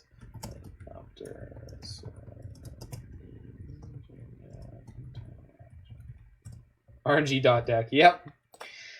That is certainly what we get. Well, we still got a good record going here with blue-white Thopter Sword, so I'm feeling some hope for the archetype. We'll try blue-black later this week. Playing versus my partner who was on burn. They tapped out a Skullcrack for Eidolon. My Glimpse milled triple Creeping Chill the next week. Yikes. That's a way to win a game of Magic. All right, we're definitely keeping this on the draw in the dark. I clicked and felt disappointed. What did you expect? I like that. I like that Twitch turned it into a hyperlink. That was nice. Expected spammer virus. All you got was a broken URL. Yeah. Yeah. Uh-oh. Pi help. Pi help. Oh no, it's the good one. Oh no. LSVY. Is it Elspie? No, it's Ross Miriam Y. Oh, there goes my path. Ross Miriam Y. It's not Esper? No. This will be Jund Shadow.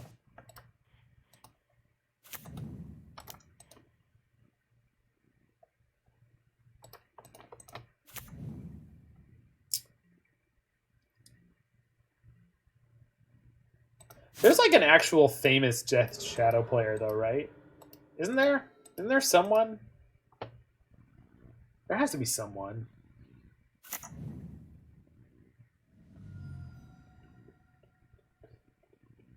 Skinny dude with glasses.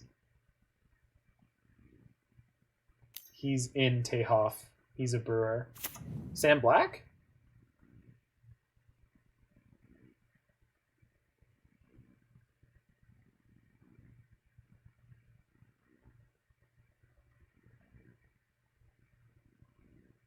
It's Fetch, Shock, Elf, Pass, which is the ideal start for a Infect player.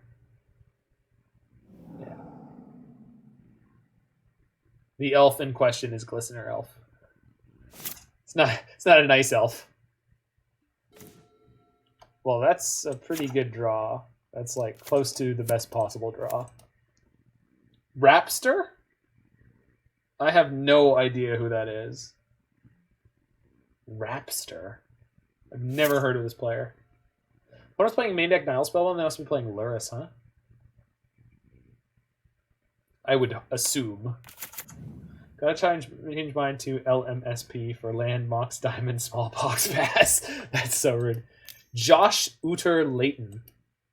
That is not... No, come on. There's got to be someone more famous than that for Death Shadow. Your opponent's just an MTGO grinder? I mean, I assume most of them are. Not a famous... No, I'm not talking about my opponent. I'm saying, is there a more famous Death Shadow player than Ross Miriam? Because Ross Miriam, you had the link to Ross Miriam's recent Death Shadow guide, but there must be... He won a GP with Death Shadow. No, but I'm talking like there must be like LSV or... Yeah, Jerry Thompson is probably... But Jerry Thompson to me will always be the Mardu Pyromancer guy. LSV has played Death Shadow and Legacy.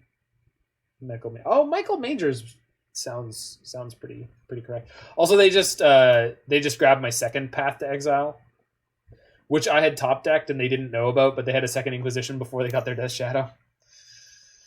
And they get to traverse for whatever they want here. We are going to be in trouble. Probably getting a Street Wraith, if I had to guess. No one knows Mattia Rizzi. No, I assume that's an Italian player? Tarmogoyf, yeah. That's a good draw.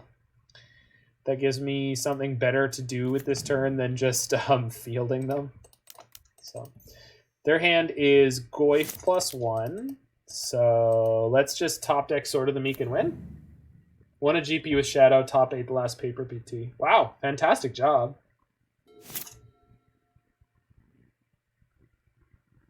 It's like the 4th most famous Italian player. The 1st most famous is Painganti. 2nd most famous is Andrea Mengucci. I have no idea who the 3rd most famous one is.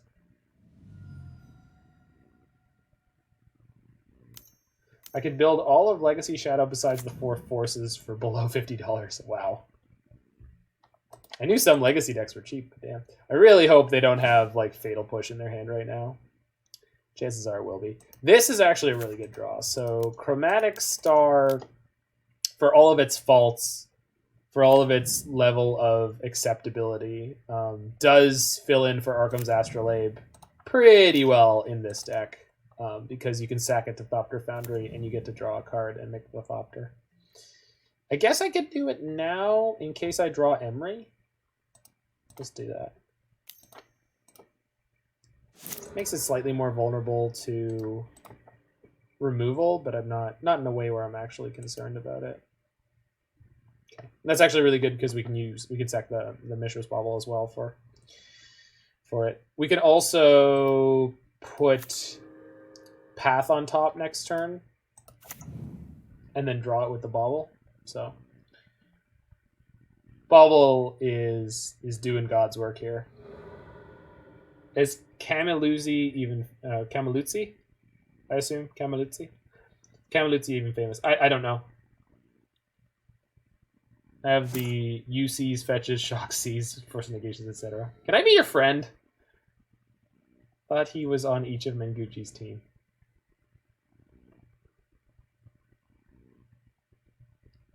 It's okay. The most famous North American players tend to be players who are famous for cheating.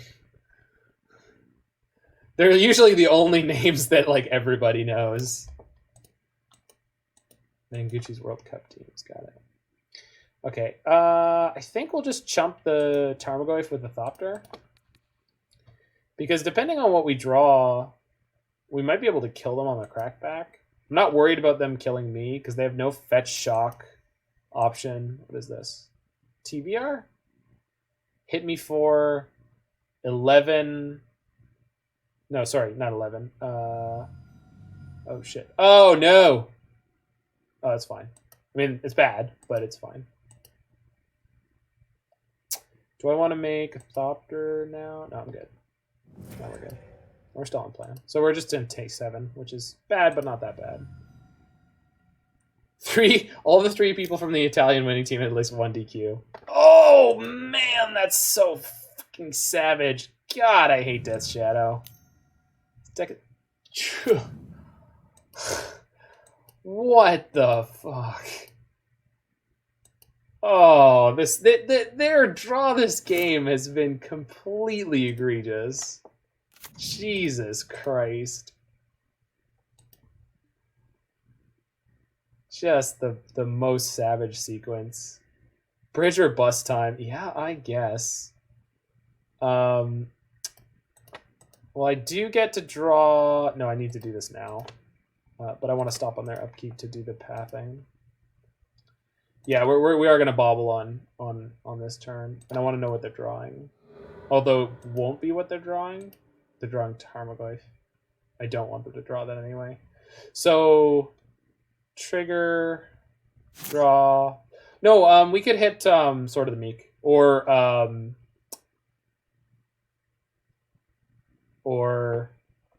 Stoneforge Mystic. So we actually have a number of live draws, or were. Yeah. So let's just path one of the Death Shadows before they draw. And then we'll draw step, field them, just in case they draw one of their basics. Bauble yourself to check if MTGO bugged and bottom it. No. I don't wanna. And we'll attack their, I don't know, one of their black sources, one of their green sources, one of their red sources, one of their green sources, one of their black sources. I don't fucking know. Their mana is pretty perfect here, so I think it largely doesn't matter. Red? Okay, black-red was fine.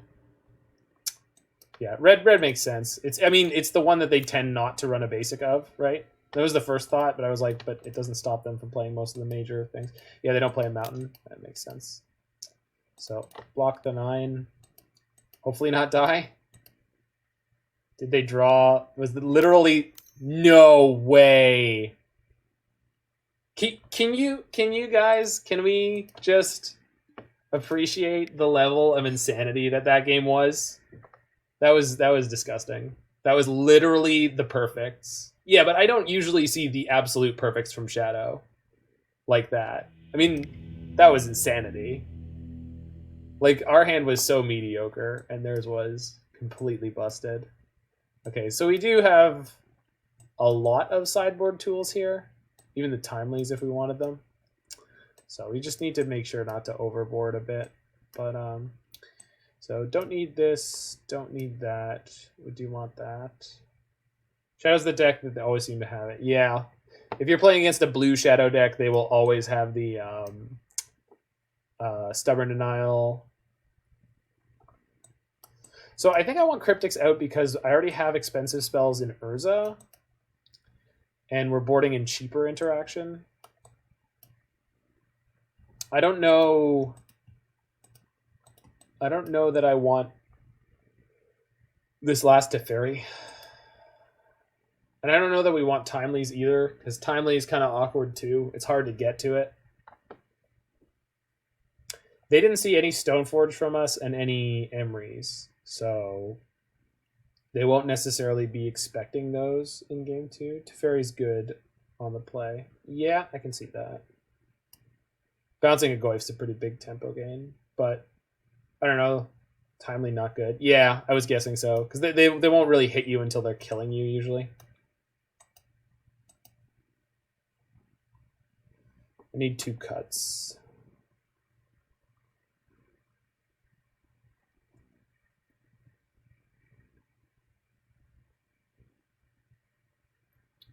It's probably one too many Aether Gusts. And we cut 2 Foundries? I'll cut 1 Foundry. I don't want to cut 2 Foundries. That's crazy talk. Then we're never going to find one, right? Because I can't tutor... Oh, I can. I have Whir. I'm only going to cut 1. I'll cut Aether Gust and a Foundry. Oh, well. Maybe you're probably right. You're probably right. I don't know. I feel like the Foundry could have kept us alive through that game if they didn't have the TBR on exactly the last turn where I messed with their draw twice. But I guess I should have let them draw that Tarmogoyf. Yeah, this is about as good as we're going to get. I mean the Witching Well. Oh, yeah, we could have cut a Witching Well. The thing about cutting the Witching Well, though, is it means we end up with a very, very, very low number of early game plays. So... Flooded Strand. No, thank you. Nope. We're good. Alright, let's rock and roll. Come on, baby. Shadow turn number is 3. Okay. I remember the Za of Urza, but not the first part. Well, we drew another land, which is not great. Opponent starts off with double Street Wraith. Also not great. Yikes. The bloodiest crypt. Yeah, of course. So they could play turn 2 Death Shadow here. Bypath. Well, we boarded in a whole whack of... Yeah, they can Shadow on 2. We boarded in a whole whack of... Yikes. This is the reason I didn't want to cut too many things like Witching Well. Which we didn't, and still this happens.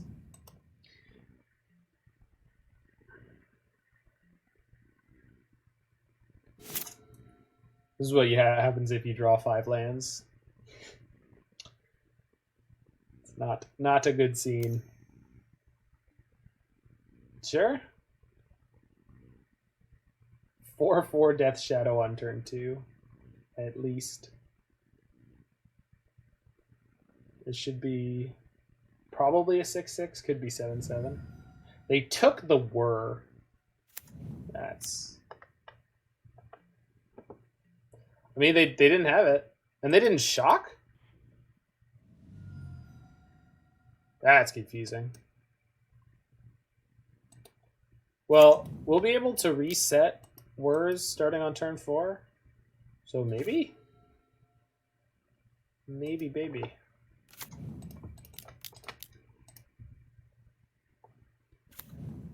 We're going to play it in Minamo so we can fetch Sanctuary for Path on 4, right? I forgot it wasn't an island, and I saw the Emry plus the Minamo, and I thought that was great. Yep, thanks, guys. Thank you. Good point. Good point.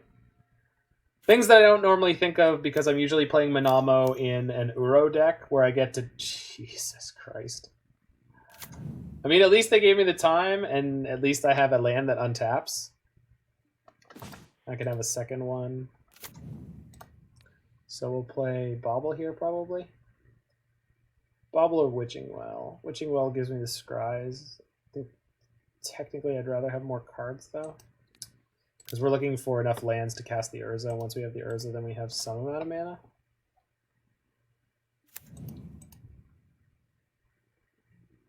I was not expecting Choke. Yeah.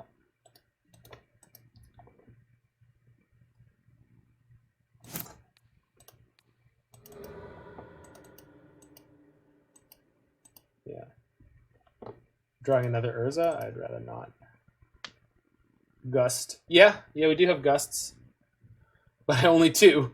Because I kept the third Thopter Foundry instead of the bringing in the third Aether Gust. So... They have to play a Tarmogoyf for Death Shadow by now, right? Like, come on. Did they keep a hand where their only threat, quote-unquote, was Choke? Alright, there we go. So this will probably be a Tarmogoyf, right? Because it's going to be like a 6/7. Yep. Oh no, and a Death Shadow? Red... Oh, it's going to be Culligan's Command? Jesus. This is going to hurt. Fuck, man.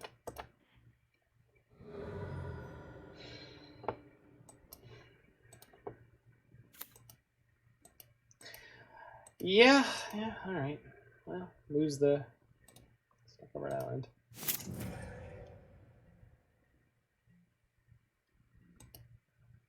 Oh, losing the island was kind of bad. Well, we'll see. We got to draw this Aether Gust anyway. Oh, Natty drew Mystic Sanctuary. Okay. So if they don't have more perfectly timed discard, which they probably will, but if they don't,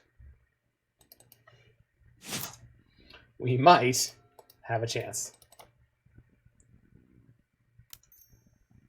Thoughtsies. There it is. Oh, no, Death Shadow. Okay, okay, okay. More threats are fine. More threats are fine. Oh, maybe. Maybe. Thank you for the follow, Mr. Fleshy. That's a fantastic name.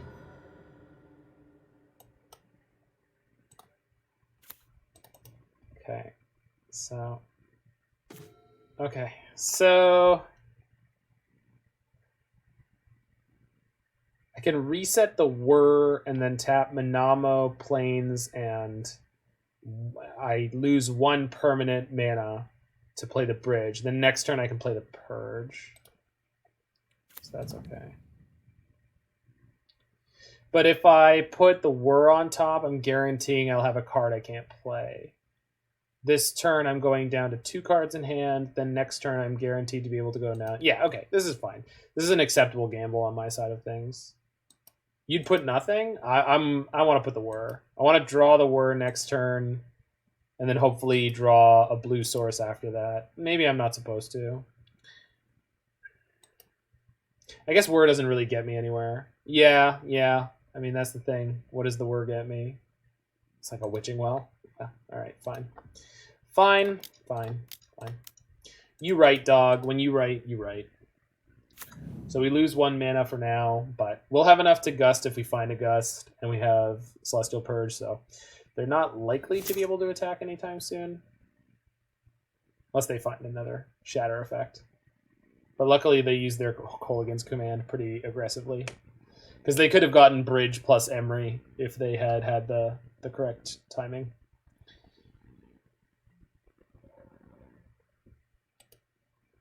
Okay, we're alive for now. It's a good draw. Don't need to play this Purge yet, so I'm not gonna. But we would have drawn 2 more. Yeah. I mean, eventually, once we had enough mana, right? But, like, mana is kind of an issue right now.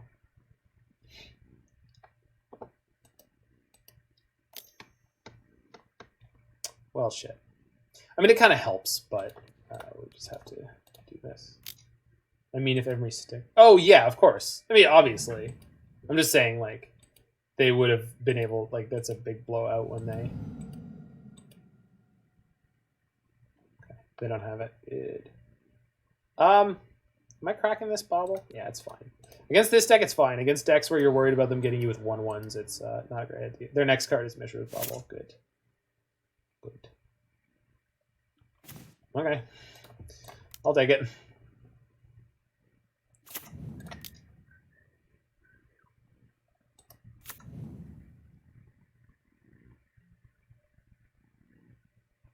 Somehow we're up on clock.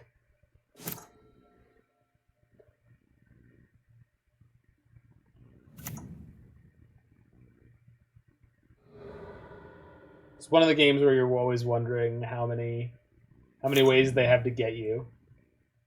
It's scary, but it's kind of exhilarating. Come on, little Urza deck. Oh, we also have Teferi in the deck still. Teferi can get us out from under the choke. Batterskull. Not the best draw. Because we got the Aether Spellbomb in play, and because I don't mind them discarding my Batterskull, I think I'm just happy to pass here.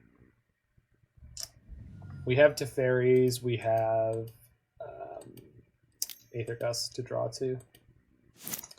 So do they have Inquisition? I'm guessing their card is Inquisition, because they like almost went to play it and then they didn't. Okay. I'll put Sword of the Meek in my hand. Got half my combo. I can put that into play next turn. I can drop in the Batterskull. Anxious but exhilarating. Yep.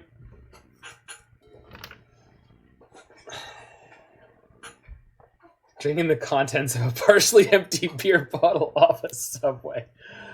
Well, I wouldn't compare it to that myself, Roy, but if that's the way you get your pumped up kicks, who am I to judge? Who am I? Whom among us, Roy?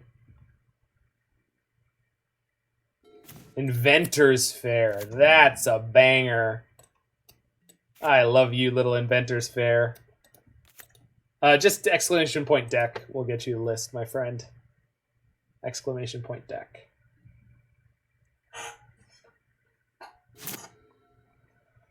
Okay, we're almost there. All we gotta do is draw a Thopter Foundry. I think I still have 4 of them in the deck. No, 3. Right, because we sideboarded 1 out. Okay. Come on, baby. Hold together. Batterskull. Woo.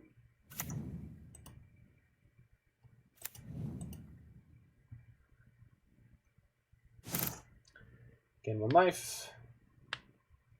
Ah, okay. So, do I want to crack this Chromatic Star to just draw a card right now? Because I could draw the sword right now. That seems okay. Let's use Minamo for our blue.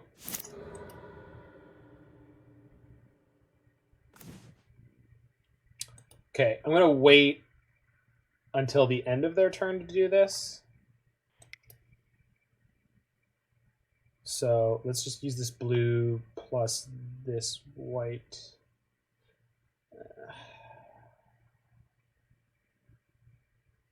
Just drop in Sword of the Meek. Yeah, why not? I don't think they'll have any way to stop me Aether Gusting their choke. I cannot imagine that they will.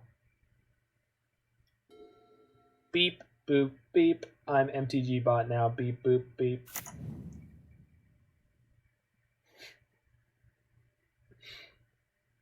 Veil. I don't think they boarded in Veil against me. I mean, yeah, I agree that Veil is shit. Well, at least my sword is in play. That's what I was going to guess. Okay, well, that's fair. Trophy. Well,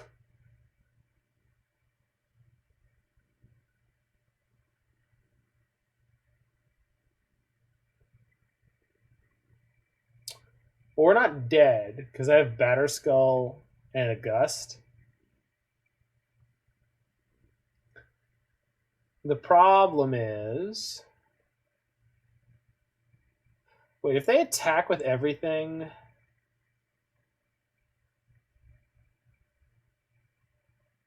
Can Gust their Tarmogoyf, block the shadows... But they fetch shock multiple times. Do we even know what's on the top of our library? No, we don't. I have to Gust this trophy, right? I don't think there's an option here. I'm pretty sure I have to Gust this trophy. Yeah, that's the thing I'm worried. Like, because they're at 5, so we could theoretically kill them on the crackback, but... You can bounce 1. But I can't bounce 1 and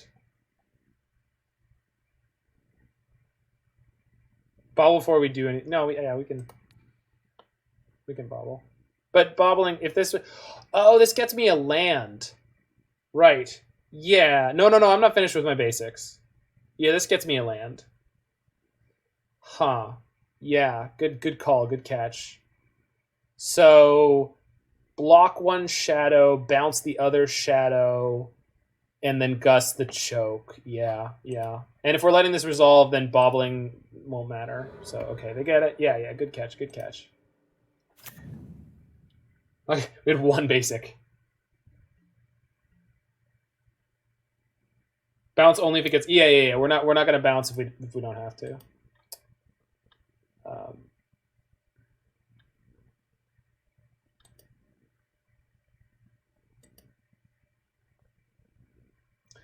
We can... How much does this cost? 4? So 1, 2, 3, 4. 1, 2, 3, 4. Play Thopter Foundry, and we can make 1 Thopter next turn. That's not great, but I think that's where we're at. I'll block. Yeah. Okay, we just block and then see what happens. Okay.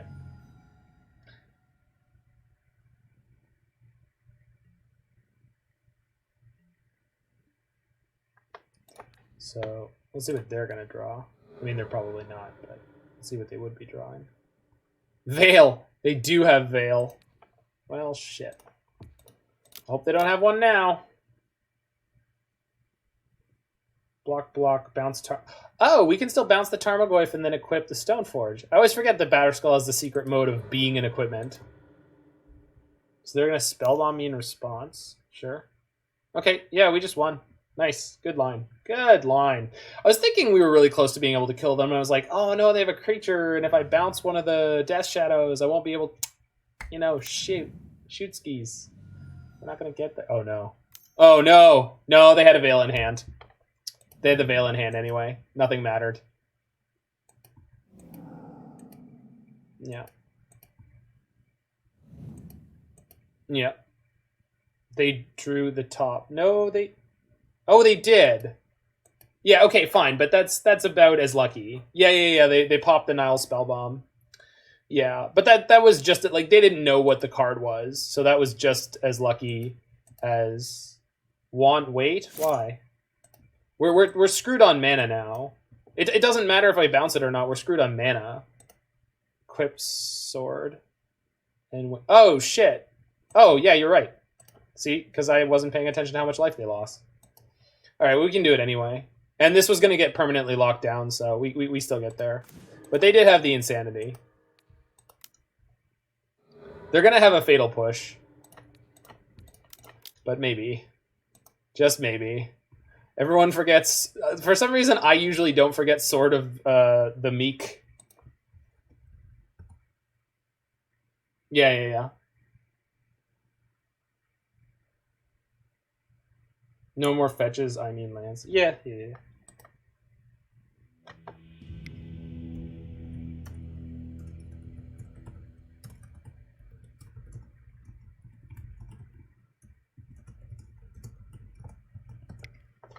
Lucky my stream chat has my back. We're a super good team. You really are. You really are. Now for the hard one. Okay, so we definitely want the Aether Gust. Probably ditch one of the Foundries.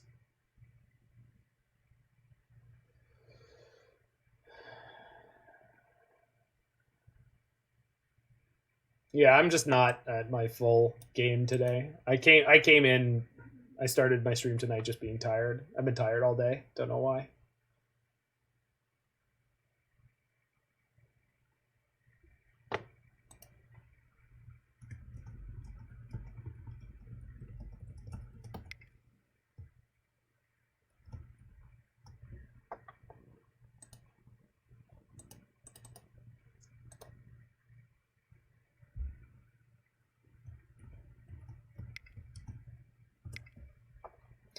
Opponent's a good sport.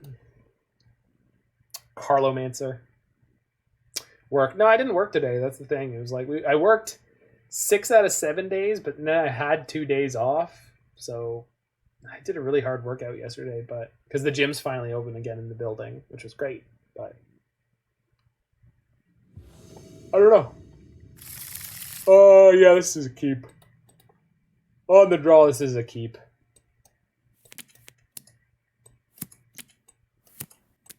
We've got something for them to Thoughtseize, we've got something for them to Inquisition, and then maybe we get to play Magic.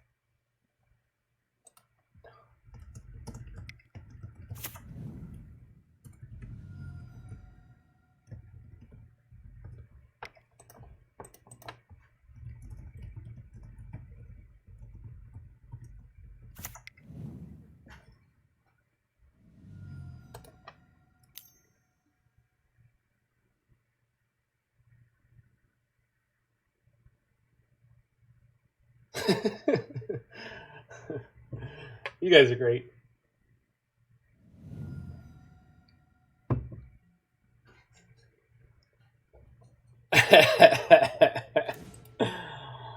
we get a draw. All right. Deck is. I think Mingushi will probably have a good sense of humor about himself. I would assume.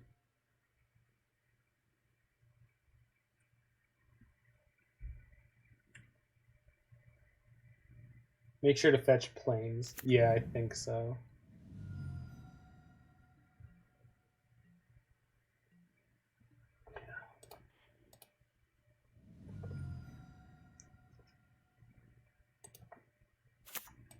I will say in the Teamer Urza deck, we ran into that multiple times where it worked out better for us that we weren't playing Mystic Sanctuary mana base and we put in a bunch of non-basics that weren't islands. And it was actually quite funny the number of times our opponents would hit us with something like Boil or Choke and it'd be like, eh. No. I mean, it's not even... I think the point, Pi, is that it's funny because he's very, very famous and you're a little bit famous. Very much a little famous. Okay, this is fine. So we're just going to Teferi bounce the Goyf, I think.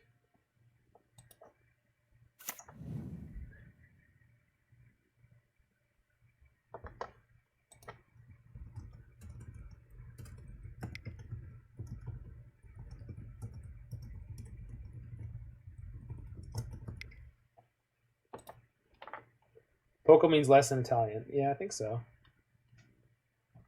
It's similar to Spanish in that respect, then. So do I... Yeah, I think I just Teferi the Tarmogoyf here. Because then, like, even if their Death Shadow cracks down my Teferi, I don't really care. We can always wait on this Batterskull. And then the turn after, we'll be able to drop in Batterskull and play Celestial Purge. Piano lessons from 25 years ago coming in clutch. Oh, baby. Learn that Italian. Oh, yeah, Poco Rito, usually.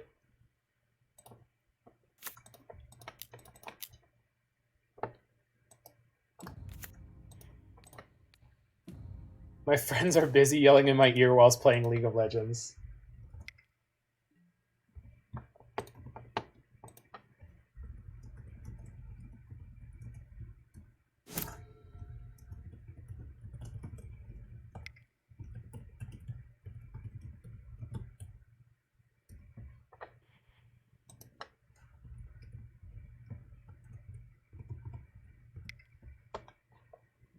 Hope he's a treat. I definitely see that coming. Oh, no.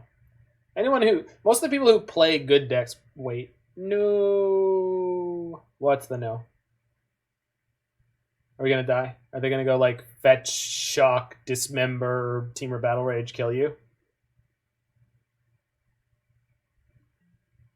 What's happening?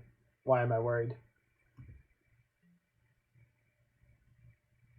I know they're going to kill my Teferi. It's fine. I don't care. This is fine. Sniping. What? No, they're not going to snipe, man. Nobody's going to snipe. Yeah, see, he literally even said it. I won't ghost you yet. Most people are smart enough to realize it's like, wait, if I go on their stream while they're playing, I'll be able to see their cards. Well, I'm not going to do that.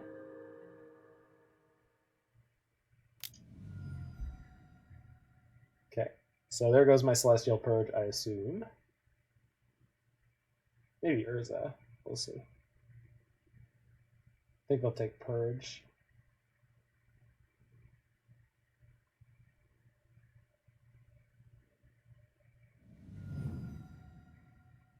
Yeah, they took the Urza.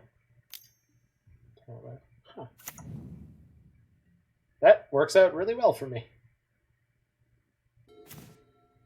Okay. I do need a second white, so I have to shock here.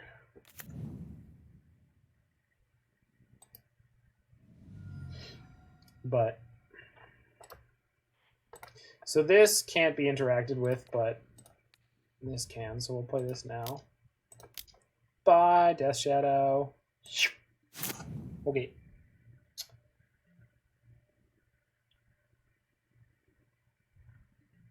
And we'll wait because they do have Kolaghan's Command, and I don't want to give them the optimal timing on it.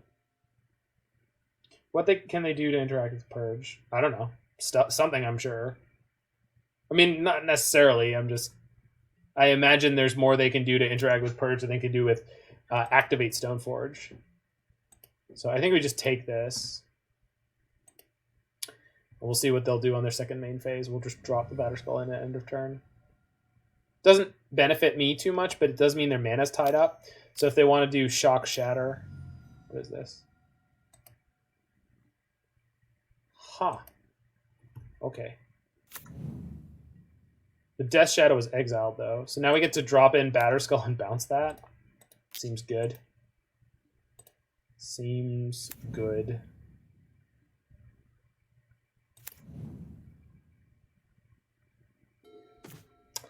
Also seems good. Cerulean Wisps. Oh, don't think I don't know Cerulean Wisps. My friend is Roy. I know Cerulean Wisps. I think I'm just playing Teferi and Sword this turn. I could field and then play Teferi, but that's not particularly exciting. Also, field will turn into a land that gets choked, which I don't really want. Do I bounce the Lurus and Kraken for 5? I think so. Because blocking the Tarmogoyf is not a big deal right now.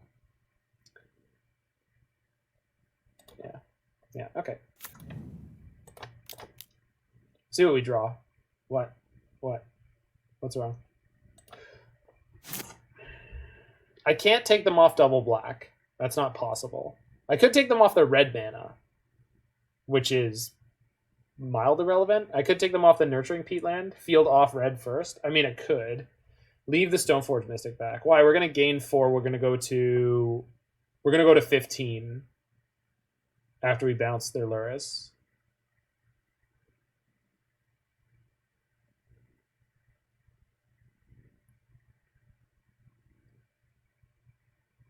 Leave the Stoneforge Mystic back. Attack first, maybe? Yeah, I could, but like, I'm going to play the Teferi anyway. I mean, I guess what we're doing is giving them the option to block. Play around push. Attack first, then play the Teferi, then field, but I can't do that. Okay, I'm going to pass the clock back over to the... All right. Yeah. I mean, I'm not worried about push, but yeah, you're right. All right, let's attack first. We're going to give them the option to block, but I guess if they block, we come out way on top, so that's fine. And then we have to leave the Stoneforge Mystic back because we haven't dealt with the Lurus yet, but that's okay too. Well, I guess the ultimate way to play around push would be to not field them here at all. And not fielding them is fine because we just play Teferi and Sword. I like playing Teferi and Sword as well, but we'll see what we draw off the Lurus bounce first. I'd rather do this, because if they discard me, we'll get to... Just put that in our group. Those are top decks. Yes, I like those too. I don't know that I needed to keep the second Witching Well, but I can always shuffle it away.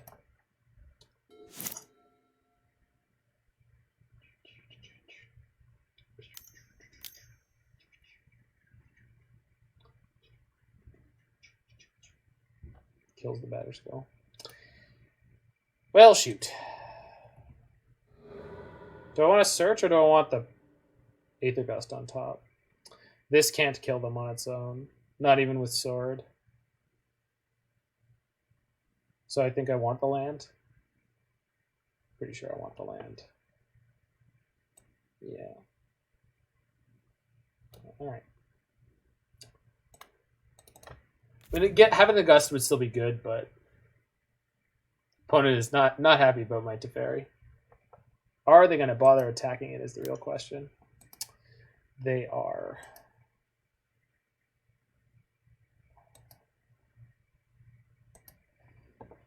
Do I want to save the Teferi for Stoneforge? I don't really think so. I think Stoneforge is better. Having a creature that can attack them is better.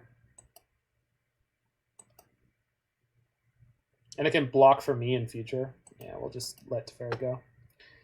It's not the end of the world.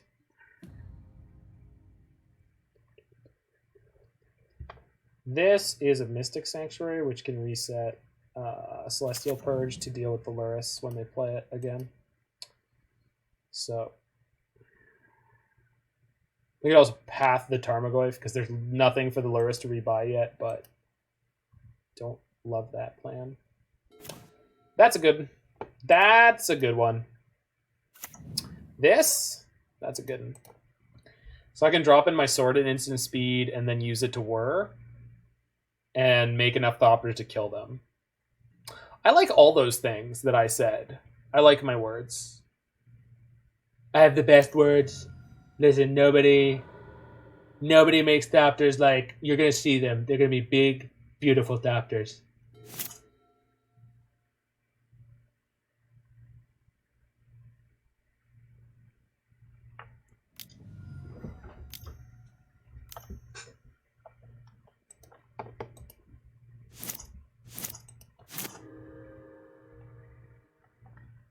Plays Bauble, sure. If you play the Lurus this turn, we win. Looks at the top of my library. That's fine. You're not going to see your death there. Oh, no, they looked at the top of their own library. That's fine. You won't see your death there. Death comes for you. Oh, yeah. Come here. Come here, kitty. Meow. Playing the Shadow Version is a huge mistake. Yeah, I liked yours with the Monastery Spears. Just play regular Jund, right? Yeah, they're too mid-rangey. Okay, so I'm going to go ahead and chump block here. Drop in my sword.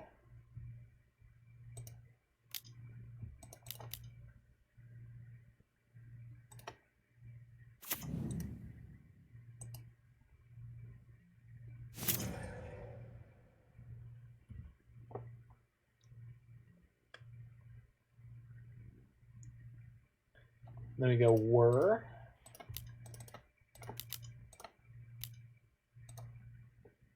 Three. Shit. I wanted to make... Oh, I still have 1 mana left. Perfect. I want to... I over-tapped. I could have... Oh, no. I couldn't have tapped differently for this.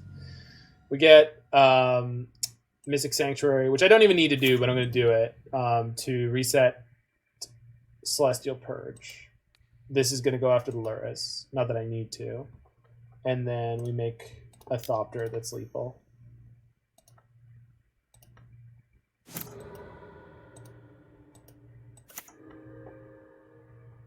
Got him.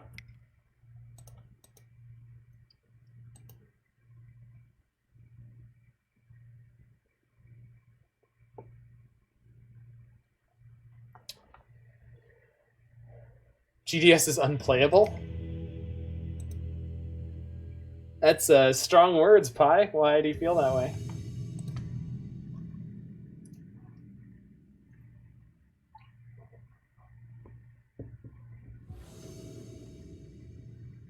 To play around Surgical, we better sack well and equip Sword on your turn. Well, the way I should have done that if I wanted to play around the Surgical... Because I wanted to kill them there, so there was no way to play around Surgicals the way I needed to tap wouldn't work. Okay, we've got turn 1 Witching Well, but we've got 3 4-drops in this hand, so I think we can do better.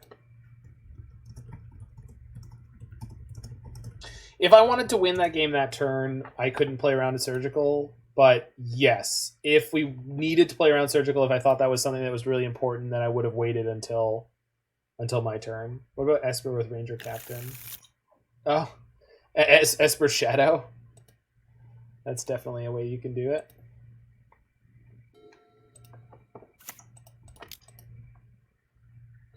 So this hand is but it does have our whole combo, so I don't know, maybe Mardu isn't playable. Yeah, Mardu had a brief shining moment, like it was like right near when Modern Risings came out.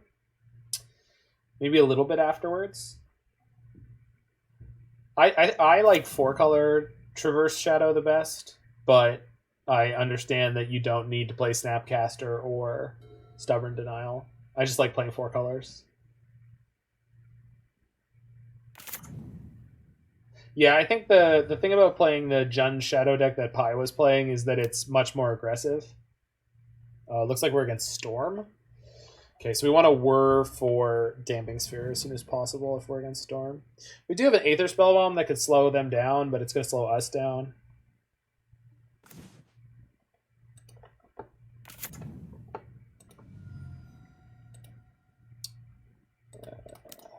Theoretically, this one could get countered and we would be okay with it being the graveyard. Yeah, Roy is super polite. Like, enough to the point where most people are a little put off by it at first, but then they realize that he's just a good guy. How many Kolaghan's commands are you playing in your 75, though, Pi? Is it literally 0? Because Chalice of the Void would like a word with you. I know you said you don't like the C word, but... yeah, 0. Which is probably the right choice. It's just like a very high roller choice. Like if you get hit with the Chalice, you're gonna die. But on the plus side, none of the E-Tron decks are playing turn 1 Chalice. So you can hopefully Thoughtseize or Inquisition. And hopefully they don't draw a second one off the top. Oh, it's gonna be As Foretold? Yeah, this could be a problem. We still want the Damping Sphere then. Yeah. Well, we already have Thopter Sword going, so that's really good.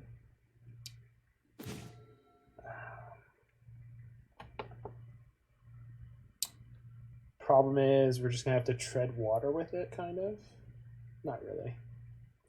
Alright, let's play this out, see what happens. Next turn, we can go bounce one Rhino, chump block the other Rhino, and then we can start Cycle Desperation Spellbomb. No, we don't need to do that. We have Thopter Sword here. We have Thopter Sword, and we're kind of on parity. Like, obviously, they're going to start hitting things like Ancestral Visions. Oh, they might have Force of Negation. Yeah, that's really bad. That was my only Sword of the Meek. Now I'm in huge trouble.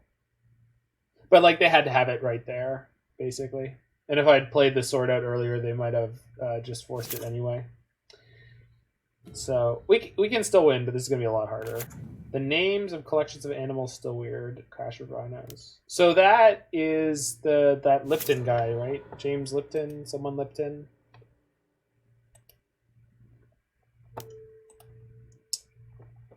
The Inside the Actor Studio guy.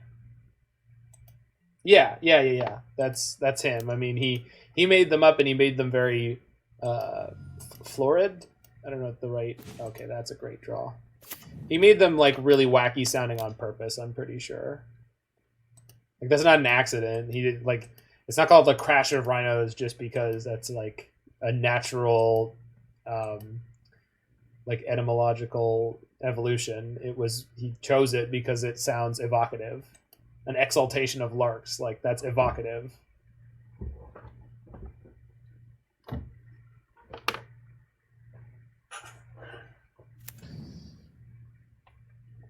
A murder of crows. Exactly. Sad Stoneforge Mystic has to get a Batterskull. Womp womp.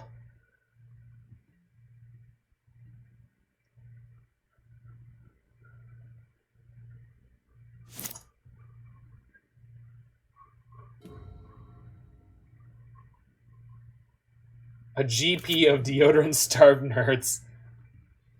Choice. Very nice. Okay.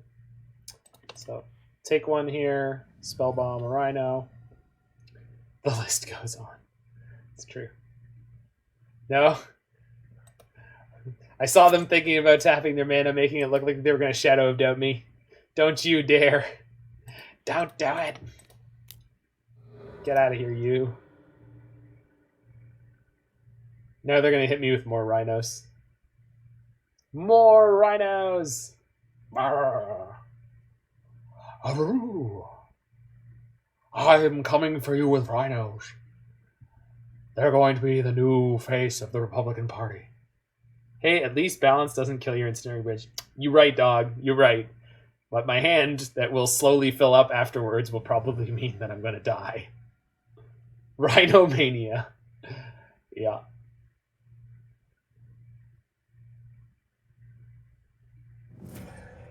Oh, that's bad. Let's draw a land, cast the Urza. That's an untapped land. I can only Whir for 2 this turn, but I can play the Urza, so we're going to.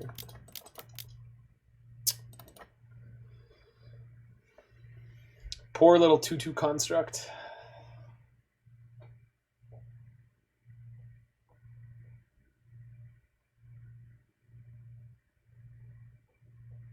Roy, have you ever seen the movie Seven Psychopaths? You'd really like it, I think.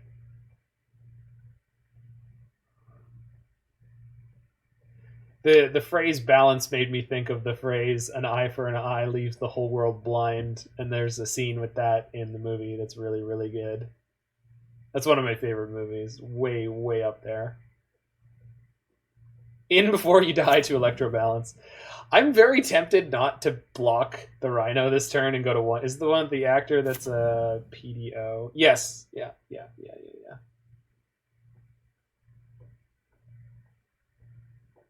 That is the correct movie. Sad. It's a little sad, but it's mostly really good. I mean, the dog lives. Balance would be sick here. No kidding. I always get mad. Balance isn't EDH legal. Then I remember all the casual players would super salt off first of it. Sad there's more than one pet in the movie was okay. Well.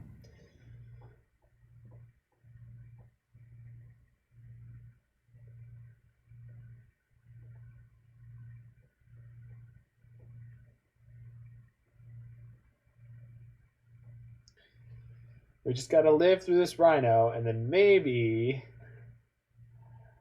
we can live through the rest of their crap.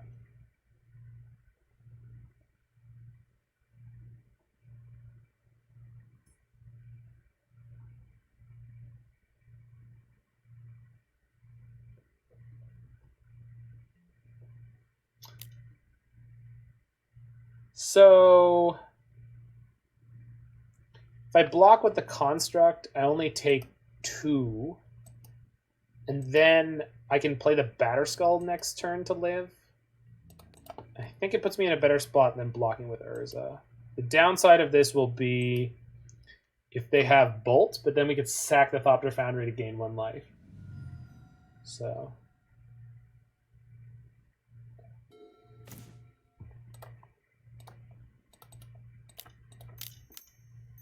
Don't force me, please. Okay, good.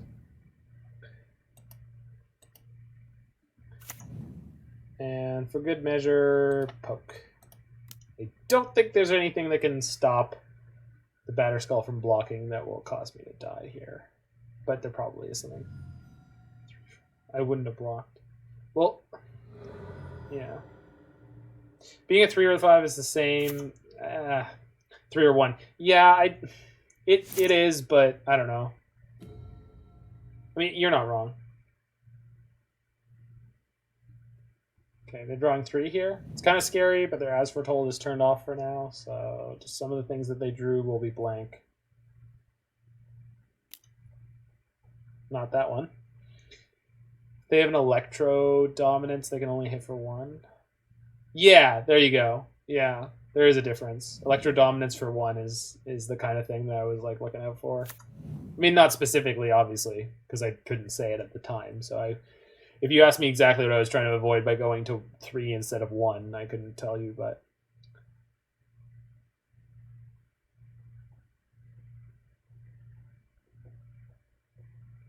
Classic Roy moment, yes. Yeah, we can sack the Thopter Foundry, or we can now sack Batterskull if we have to. Obviously, I don't want to, but we can.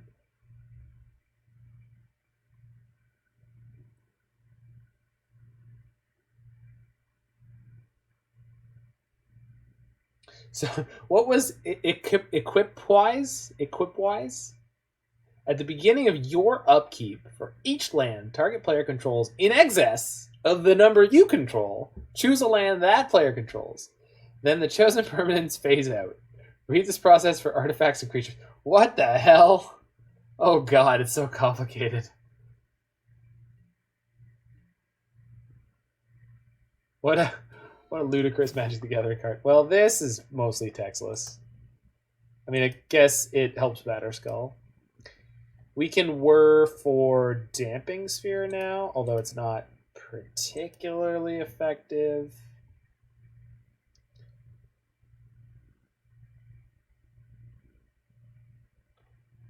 What would I whir for if I'm given the option? Pithing Needle doesn't do anything. Yeah, there's not much here. Maybe this deck does eventually want something like Bottle Cloister. Spin. Oh, I guess spinning is better. Spinning is probably okay.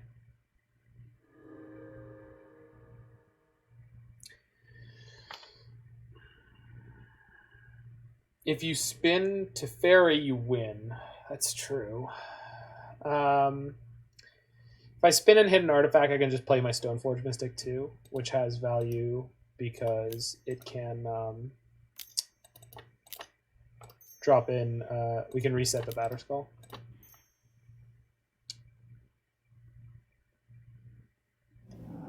That'll work.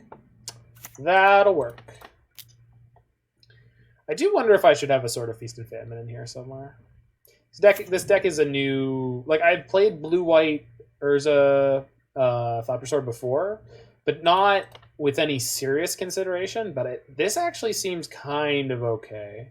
Oh, also, next turn we could just equip the Batterskull to Urza and start cracking in with that. Oh, no. More Rhinos? Yeah. Are they killing the Stoneforge, too? No, they're shooting me. Oh, this is so bad. I have another Urza, so maybe it's not. Oh, no. Wait. Wait. This is fine. Kind of. I mean, I lose my creatures, but... Yeah. This is not that bad. It's really not. Like, I still have Batterskull, still have Thopter Foundry. The lands didn't change at all.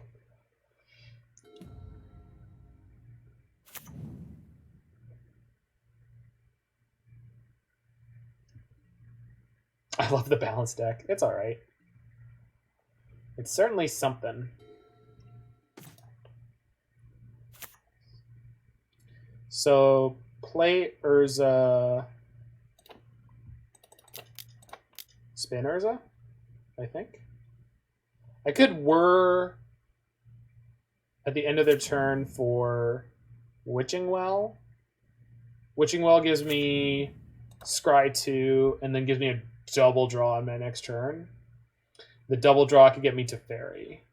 So I actually think Whir is better. Also, if I need Bridge, I can get Bridge, right? No, I'm one short. But that's okay. Like that. Yeah. Yeah. Yeah, Witching Well is essentially going to let us, instead of one draw next turn at Teferi, we're going to get approximately 5.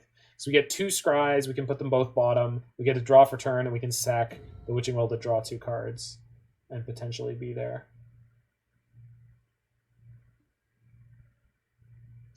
Restore balance again. So...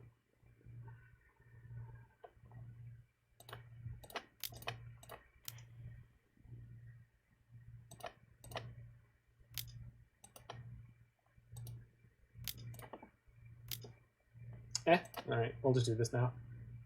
Wait. Oh, this is going to make them discard. This is going to make them discard. So this is actually a good line to take. And then I have 1, 2, 3, 4, 5, 6 mana in play. So I'm getting... Obviously, I can't reset the Batterskull instantly, but them going to 0 cards in hand really helps me here. Because this is on their turn. So they've kind of screwed themselves a little bit. I assume that's why you were doing it. Not so much. It just felt like right to do it now anyway. And then I realized, like, wait. Like, balance is not as unfair as it usually feels. Balance actually does the thing that I wanted it to do. Balance can be unfair to the person casting it sometimes. They haven't felt a single one of their Elder Gargadons yet, so. Lucky us.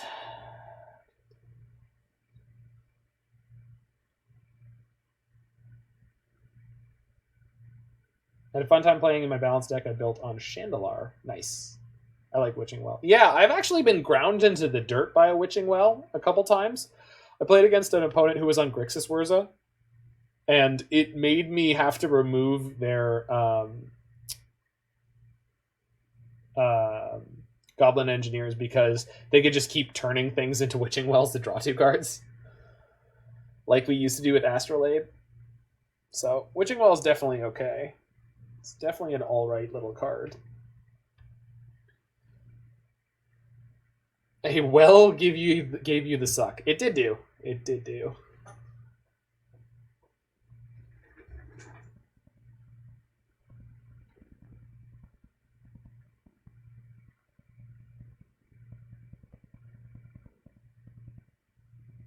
I wish that my opponent was not being so incredibly slow. But imagine playing this deck with 80 cards, 4 Karn, all the 1-mana artifacts, 4 Whir. Maybe? I mean, I can imagine it because I've done something similar. I didn't play blue-white only, but we could do that. We definitely could do that, Pi. Well, that sounds bad. I mean, I wasn't going to say it, but possibly a little bit bad.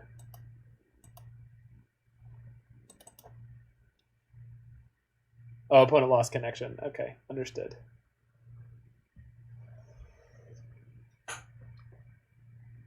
Is this Freelo? Mr. T Oxygen? I don't think so. No, they're back. They just rejoined, so we're good. They're not going anywhere. It's all over, people. We don't have a prayer. Oh, quote.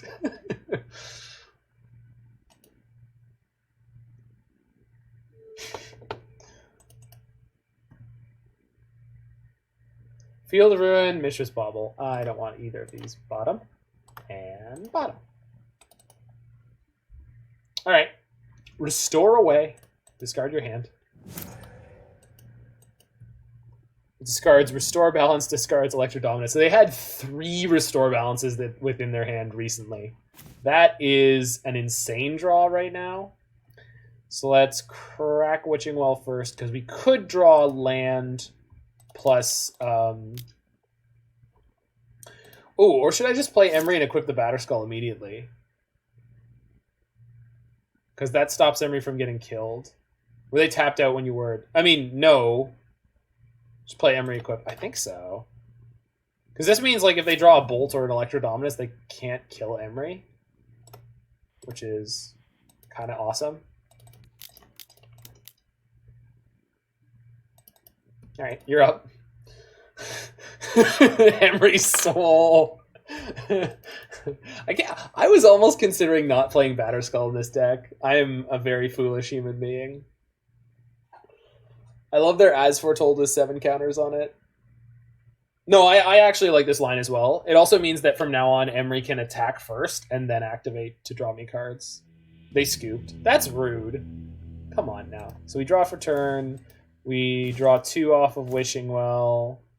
Then we could scry 2 with the Wishing Well. Then, okay. Got him.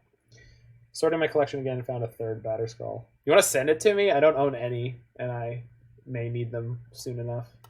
Okay, so we want these cards. These seem insane. Right here. This one's. These ones. Could bring an Aether Gust, but what's the record so far for this deck? We're 3-1, and the 1 loss was something really goofy. We beat Tron in the first round, which was not, I think, the way that was supposed to go, but it did. Gust is fine, I guess. Yeah, but it depends on what we're boarding out for it. I guess we don't need paths, right? And Gust is definitely better than a path. Traded away my foil promo Stoneforges, foil sword, and Batterskull before reprints were announced. Good choice. Also, the foils are like unplayable in tournaments, so I don't care about those. Yeah, so we're 3-1 and feeling really good. The one loss was... What was the one loss? It was something super unfortunate. It wasn't the Death Shadow deck. We squeaked that one out. And then Taiga got my Cradle and some stuff. Nice. Nice. I'm pretty happy with the sideboarding. Oh, it was the Crab Vine. That's right. And that's because we're missing... entirely missing graveyard interaction, which we can fix. One of the Witching Wells can become a Soul Guide Lantern. That fixes the main deck basically entirely. And then we need some Tormod scripts in the sideboard, really, but they don't curl or anything. Yeah, but they're thicker. Like, even old frame, like, flat foils, I can tell when they're on the top of my deck. Like, obviously, you shouldn't be touching your deck while you're playing, but, like, I can tell when it's there. Okay. So we could bring in more Aether Gusts. I don't think that I need to. I could cut like a Stoneforge Mystic, but I don't feel like that's super exciting. Go down one Stoneforge. I kind of want the bridge, dude. What bridge does here? Stops us from dying to rhinos, I guess. All right. I'll listen to Pi. You were 100% correct last time. Just stop the run. Yeah, but if we don't have 2 mana up when they cast it, and they can cast it as early as turn 1, like, I don't know. But I guess we can't get the bridge down fast enough to stop that anyway. So 6 of one, half dozen of the other. You're probably right. I trust your judgment. Okay, this has Teferi and a Witching Well. I think I want to keep this. It's sketchy, but I think we're going to keep this. Why don't you like bridge? Too slow? We'll see. I mean, I admit it certainly could be. The scarier thing is the one lander. We lose to Garganon plus balance. Oh, you mean with the... Yeah. Well, we have a second land now, so that's good. Let's see if Witching Well can set us up. Yes, it can. Bottom. Top. We get a turn 2 Emry.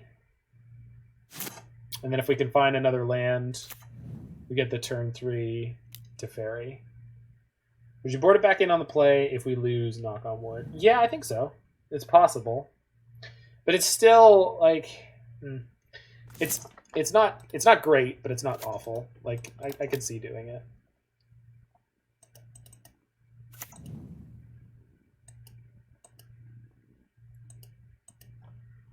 We milled Emry, Urza, Aether Gust. Yikes. Don't like that. Alright, what do you got here, opponent?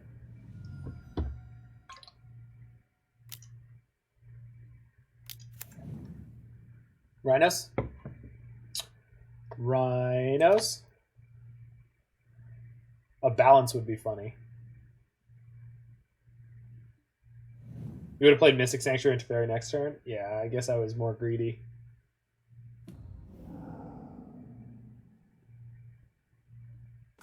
It's cool. It's cool. Never punished, my friend. Yeah, got him. See ya.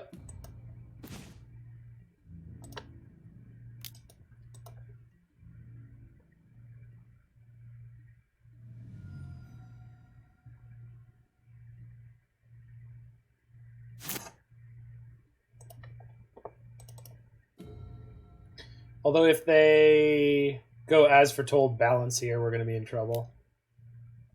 But can't stop that from happening. No, wait, Teferi stays in play. So their Gargadon wouldn't be able to enter the battlefield, ever. Crashing Footballs. That makes sense.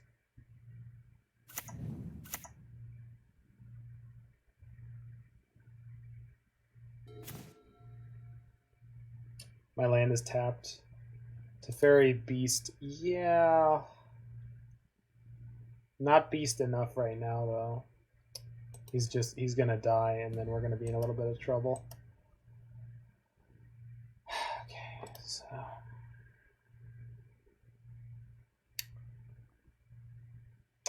we just have to hope here. That's the problem.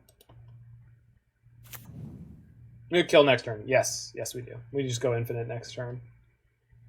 So I think the only thing to do here is play Thopter Foundry. We could make a Thopter and replay the Witching Well.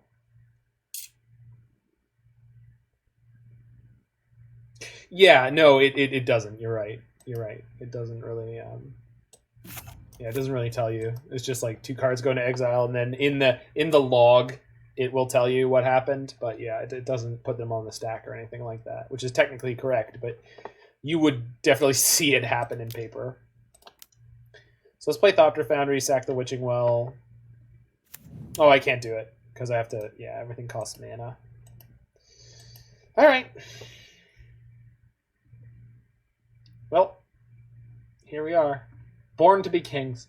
I suppose this does give them the option to mess up their attack, because if they attack Teferi with only 1 Rhino and they get greedy and want to put the rest of the damage on me, then we get to beat them because the Teferi will only take 1. So we'll see how they attack here. It's very relevant that they had to put both on Teferi. Oh, maybe they won't? Okay, this could be good. I mean, it also could mean they just have Electro Dominance and they get to crush me, but... Come on. No. No. Bad opponent. Stop it. Don't attack Teferi with both. You almost didn't do it. Alright. Yep. Yeah. There's only 1 card that beats us here. They haven't played a copy of it yet, but they easily could.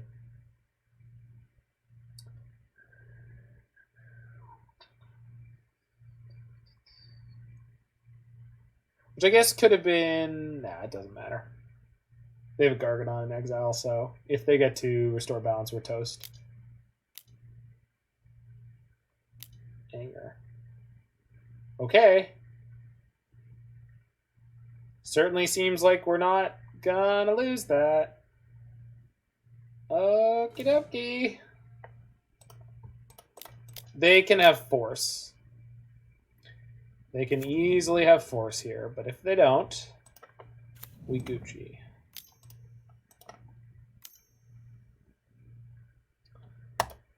Got him? Got him!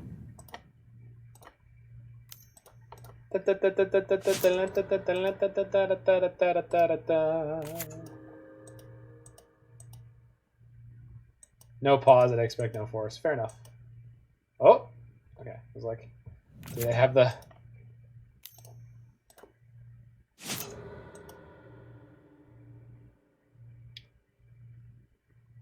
We need to dodge surgical. No, we don't. We have an extra non-creature artifact, Roy. We had the construct to tap for a mana, and we had a Witching Well to yank the sword back out. So they would need double surgical to beat us. They need double graveyard removal to beat that. Dodgeball champ. Thank Jeebus. Yeah. I've played a good amount of Thopter sword combo, and then some... Yeah.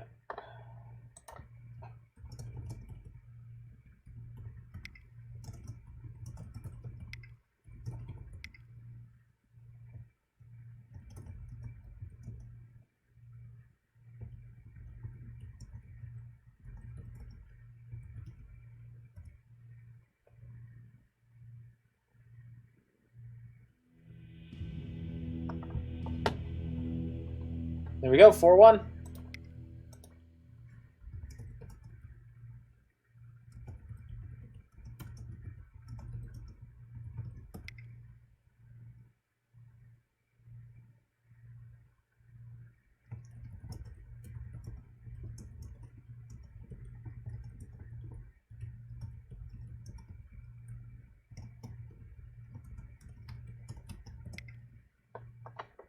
Yeah, I mean...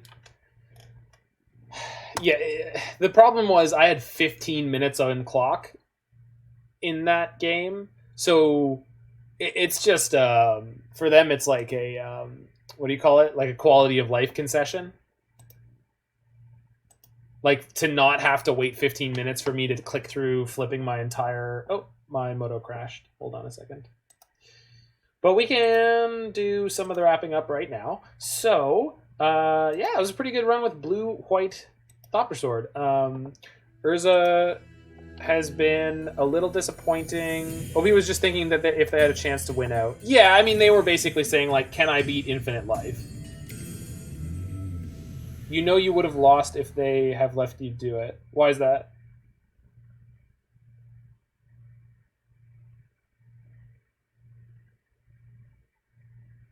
Time. No, I had 15 minutes, dude. I can click through the combo pretty quickly. Every 5 Thopters I make, I can spin Urza. All I need to do is hit a Teferi, bounce their As Foretold. Yeah, I think we had lots of time to do it. And like along the way, we were going to hit other stuff. Like we were just going to put out a huge board, and in theory, we can stop them from ever being able to do anything about it.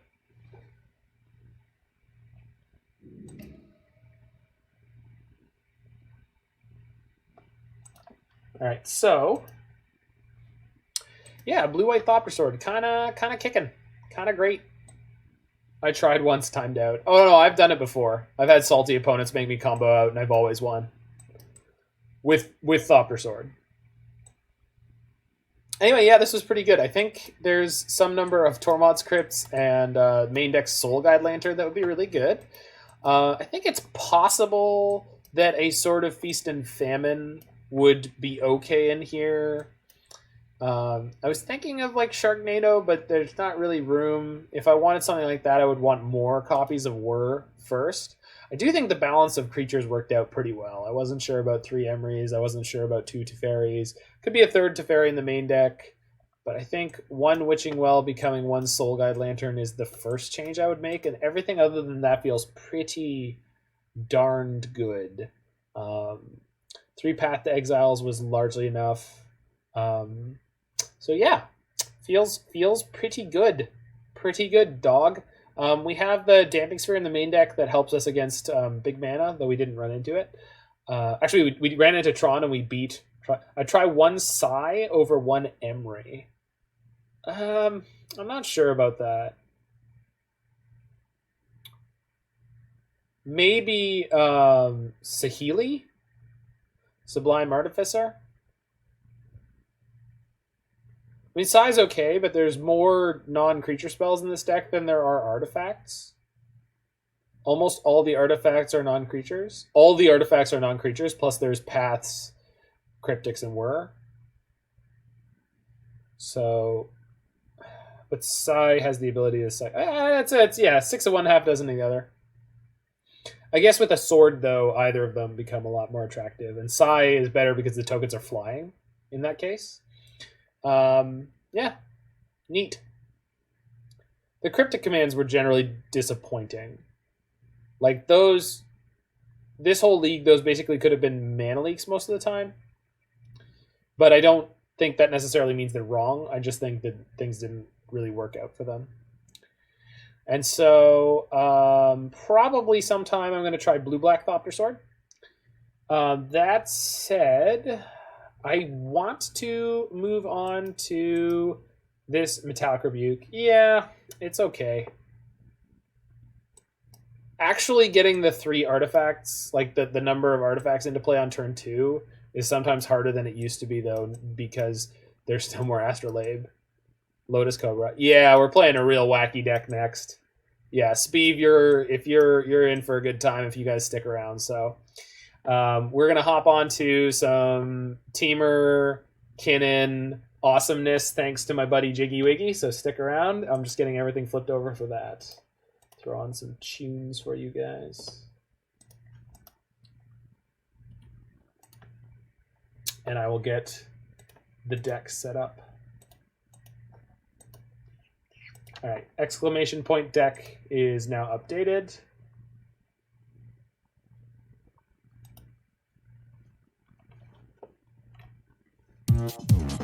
No, not that one. This one.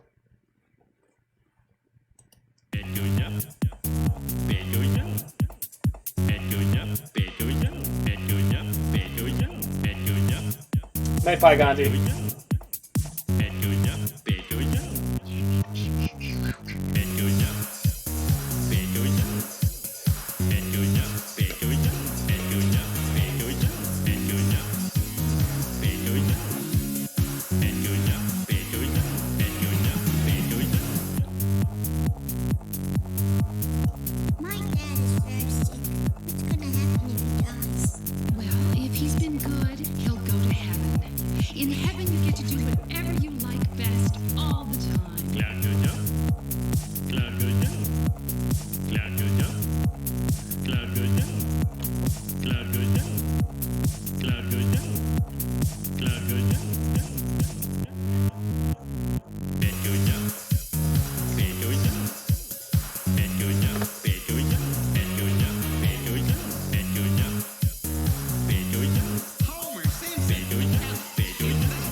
What are you in for? I got a bad heart.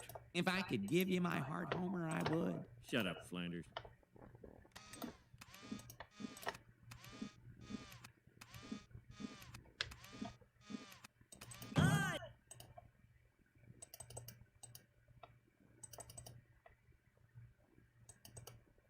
You put the beer in the coconut. You put the beer in the coconut and drink it all up. You put the beer in the coconut. You put the beer in the coconut and throw the can. You put a beer in